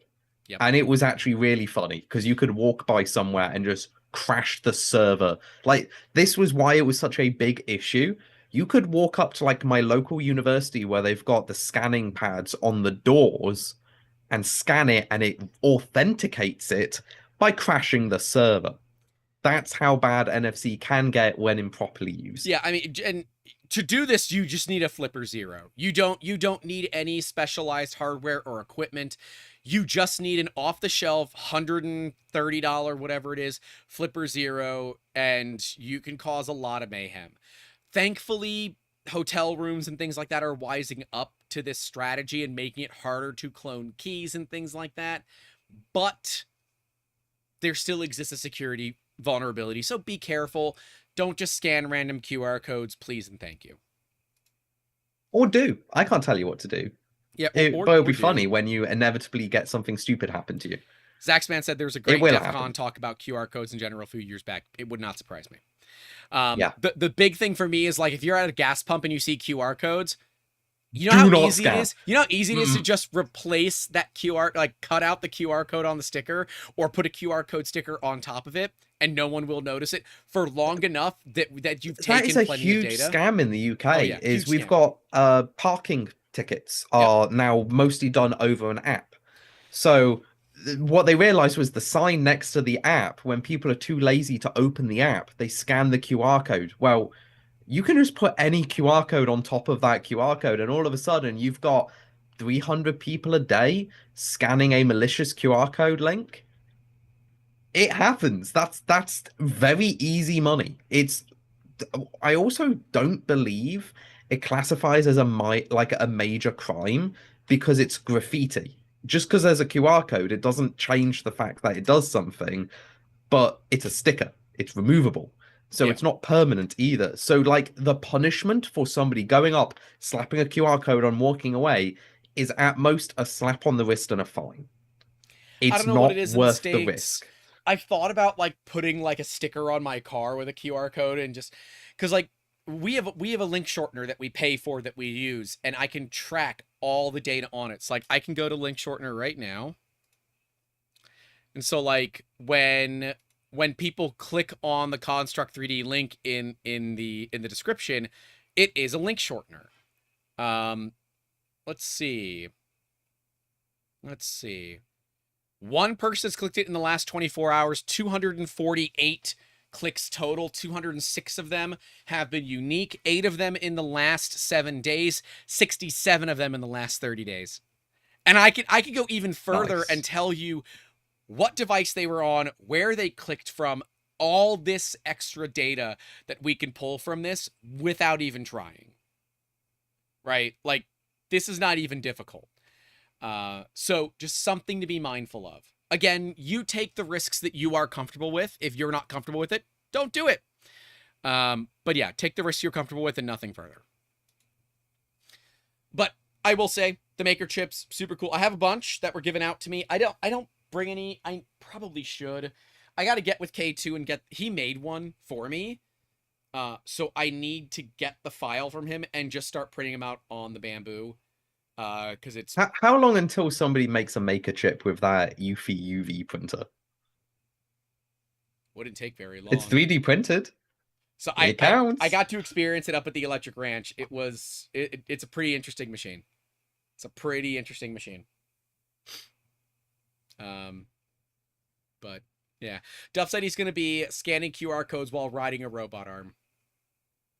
I support it. Like, if you want to live vicariously, you can do that. I won't stop you, though I will look forward to the inevitable news post of you being torn in half and then somebody getting scammed by the QR code. I'm going to show this one on the screen too. Away from my face, to the phone. Oh, is that the automated? It's an automatic Automat build 3D plate chamber from Automat 3D. That's correct. Oh my god, I love it. So there is some work that I have done with a couple of major that looks like $1 million companies. It looks like an AFS. That replaces their entire thing. It looks like the AFS from Prusa, like, so much. It's a pick and placer, but just for build plates. We spoke to them for a little bit. We didn't have a chance to chat, but I, exchanged contact information. So we'll see. Maker's Corner says that thing was cool, but super slow. Super slow is fine. It's completely unattended 3D printing. Like, yep. Super slow is not really a super problem. Fast? you No. kind of do want reliably slow because look, you're not going to be printing 5-minute benchies and then worry about a 5-minute plate change. You're Yeah. going to be printing long prints, lots of material, Like, then change the plates. use it And to if it print adds maker 1%, chips, right? yeah. Like, use it to print maker chips or stuff like that. I see a lot of benefit there. We will see, but we've reached out to get a podcast. And I'm like, dude, there's no easy way for us to just like talk about this in 10 minutes. This has to be it has to be a show. Mm. Um, There's so many design choices that go Yep. into making something like that you can go in a deep dive rabbit hole of just what did you consider was a bed? And that's enough for an entire podcast. I can Yep. promise you that. Yep. And so the event was Saturday, Sunday last week. We stayed the entire following week. We had Monday was a recoup day, but we still ended up doing some work. Tuesday, I know Wednesday we had a meeting with Structure, the 3D scanning company. And then we went up into the mountains. Thursday we were out at Electric Ranch all day. Friday I played handyman and fixed things around Zach and Brooke's house. That was most of what I did on Friday. Yeah, but we stayed with Zach and Brooke from Void Star Lab. So we were staying in the Void Star Lab, which is super cool. So Zach Did you and get to try on his really, Oh, I've tried it on really plenty of cool? times. I really want to. I didn't have It's the pretty cool. balls to ask, like, to talk to him Oh. when I did Smurf the very first time. So that original Smurf in Oxford, he was there, and I was like, I really want to go up and talk to him. But at the time, I was having massive imposter syndrome, as well as nobody knows who I am because I'm just funny little Jacob with bamboo-sided 3D printers. Like, that was Smurf. And he was there, and I'm like, I really want to try that eyepiece because it's the coolest shit. I've tried similar of like official industrial versions and they were ass. And his fixes all the issues. I just really wanted to try it. So the next time I see him, I'm gonna collar him and just be like, please, what do I have to bribe you with to let me try it? Oh, he let me try it out. I mean, I tried it out whenever, but I tried it out a couple of years back, and it is a super cool piece of kit. It's one of those. He did it because he could. But here, I'll do the I'll do a little special, like, behind the scenes photo of the every filament from the most recent. This filament's $5,000 a kilo filament. He also I hope lent he us... knows how good that every filament series is. It's really like, good. I don't think he understands from all. So I've got some friends in other like 3D printing areas. They all reference his video as the I need a new material. Where is the catalog to finding which material I should look at? And they reference every one of his videos. They don't go to the industrial catalog thing. They go to him every single one. Oh, so I've just checked. Monday we went out thrifting, and I took Zach's radiation detector. Man, took Zach's radiation detector. That is a very spicy mug. Very spicy. Oh, is that uranium glaze? Yes, it is. That is a old uranium glaze mug. So we went to the Brass Armadillo, which is a massive, massive thrift store or antique store right outside of Denver, near Idaho Springs, actually. And yeah, it was Fiestaware. Yes, it is Fiestaware. I found one booth that kind of knew that it was radioactive, but some of the stuff wasn't priced the way that I was expecting. Like, that mug that I showed you was $65. That is way too much. Nah. And so I'm just like walking around with this thing, like anything that was orange or white, I was putting it up near. Yeah, I ended up finding a mug, a teacup, because Zach said, dude, if you can find me some radioactive Fiestaware, that would be awesome. I'm like, all right, I now have something to go look for. So that's what I did.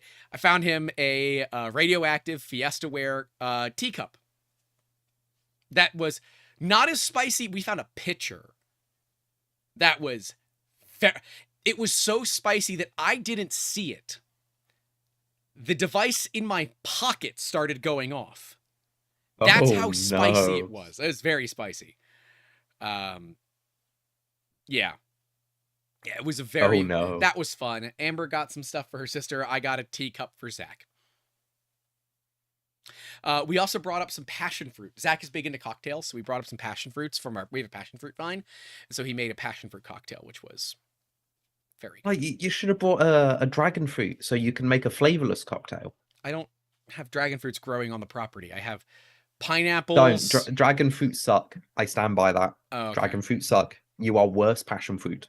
I have passion fruit, passion fruit, pineapple, and there's some other citrus that grows on the property. I forget what it is. I don't know.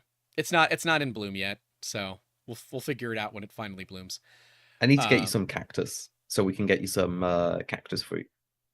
I think we have cactus fruit, but I think the bugs normally get to it before it either ripens and then the bugs get to it, or it falls off before it's ripe and the bugs get Honestly, to it. prickly pear is so nice, and then you turn it into a jam or preserve, or We have a whole you greenhouse ferment it full and of it goes really cactus. good. Yeah, we have a whole greenhouse full of cactus here.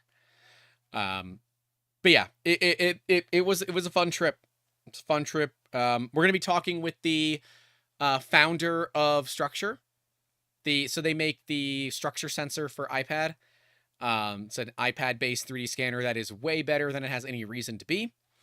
But yeah, I think we got a lot of cool content coming up for you guys. Yeah. We are toying with different formats for the podcast. So if you notice that things are going to be changing a little bit, it's because we're messing around. Specifically, if you are listening audio only and you realize, wait a minute, this seems edited. There might be a reason for that. They're not edited yet, but we are actively looking to hire someone to handle the podcast for all of its editing. So if anyone has that kind of skill set, both audio only and video podcast, we would love to talk with you.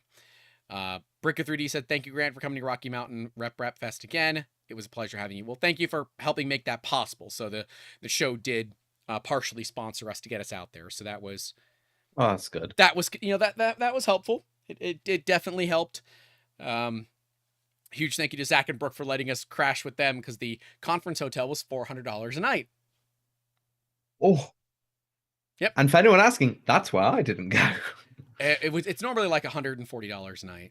So yeah, but we'll see. Maybe next year we can have the whole gang out there and be able to do shows live, and I don't know, have a bunch of fun. But things are definitely changing around here. We are going to be taking the podcast more seriously, and the goal is to bring on sponsors so that we can provide a better overall experience for you guys, and just have a more fun show. The live show will likely not be changing anytime soon, but we're looking to edit the recorded show that goes up later. So anyways, Breaker 3D said you don't want to know how much mine was. Breaker 3D lives there. He lives in Loveland. It's just whatever when you amortize out the cost of his rent or his mortgage, that's what it cost him per night. That's cheating. It is cheating, but like that smash button, people. Yes, absolutely. Jacob, you want to sign us off? Then we'll give away some filament and we'll send these lovely people to go hang out with Steve Builds. Yeah, certainly. So thank you all for joining us once again. Yeah, we've ended up talking about food probably like way too many times. I lost count because I thought I might have a little counter of like how many times we talked about food, and it got above 20. I'm like, nah, it's gone. But no, thank you everyone for joining us. Make sure you stay safe out there. Don't forget to call your loved ones. And as always, keep making awesome. And there we go. Yeah, don't forget to leave a like and get subscribed. Don't leave yet. Well, I mean, if you're listening audio only, bye. Well, you'll see us on the next if you're audio only, goodbye. Get out of here. Not, listen to some good music and then tell me about it. Or another episode. Comment, like, all those things. Anyways, let's give away some filament. All right. We are no longer recording. Justin said, look forward to to our videos. They'll be added to the playlist on the YouTube. Oh, that's cool. Yeah, I'm sure there'll be a lot of content that we end up cutting out just for time's sake.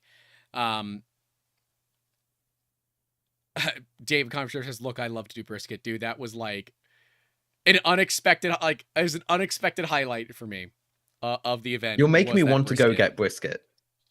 I mean, you should, but it's expensive. No, so. no, I have a HelloFresh I need to eat today. I've put it off for like 2 days, and I'm like, no, I need to eat it today. Oh, well, there you go. But There I you go. really want brisket now. Well, there you go.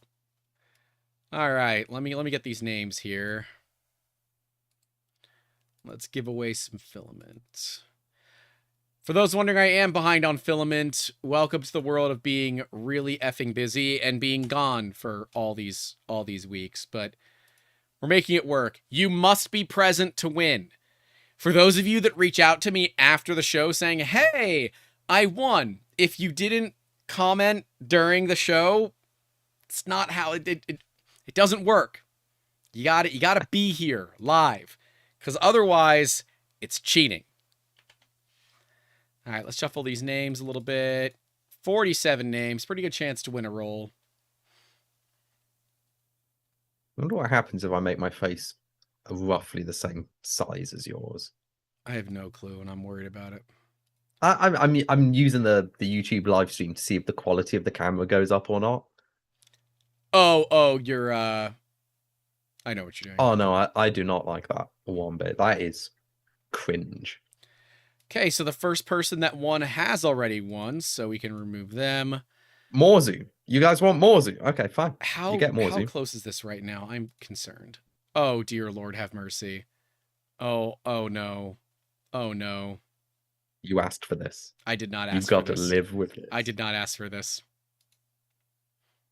But I can save that clip, though. Actually, see, now I can save this as I think it's that one. Save it as that. So I can go like from that, which I will move up and I love this new camera, but it is confusing. So I can go from that to being like, you can say a joke, Grant. Something sus. Just say something sus. Jacob, you are an attractive human.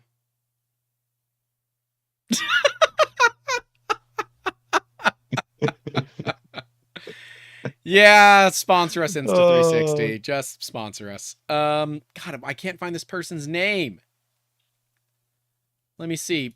It's Kenneth Davis that won. I need to find their name, though. I know I've copied it, but I gotta now find it. It's harder than you think. There it is. All right. Mr. Kenneth Davis, if you are in the chat, you have won a roll of print solid filament. But all right, y'all. He is there. Let's go. All right, so DM me on Discord. Yeah,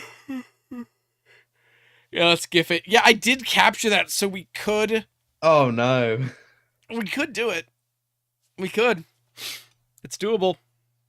Gonna get a second gif of me. A second gif has hit the towers. Jesus. All right, and now it's great for us to go ahead and go send you over to Steve Builds, who is upgrading to a Core 1. Oh. Upgrading a Prusa to a Core 1. So. Interesting. All right, guys. Thank you all for coming out. We'll see you later. And if you're in the Discord, we'll be hanging out there, or at least I'll be there for a little bit. Then I have to go get groceries because, oh my God, my fridge is empty. Okay, bye.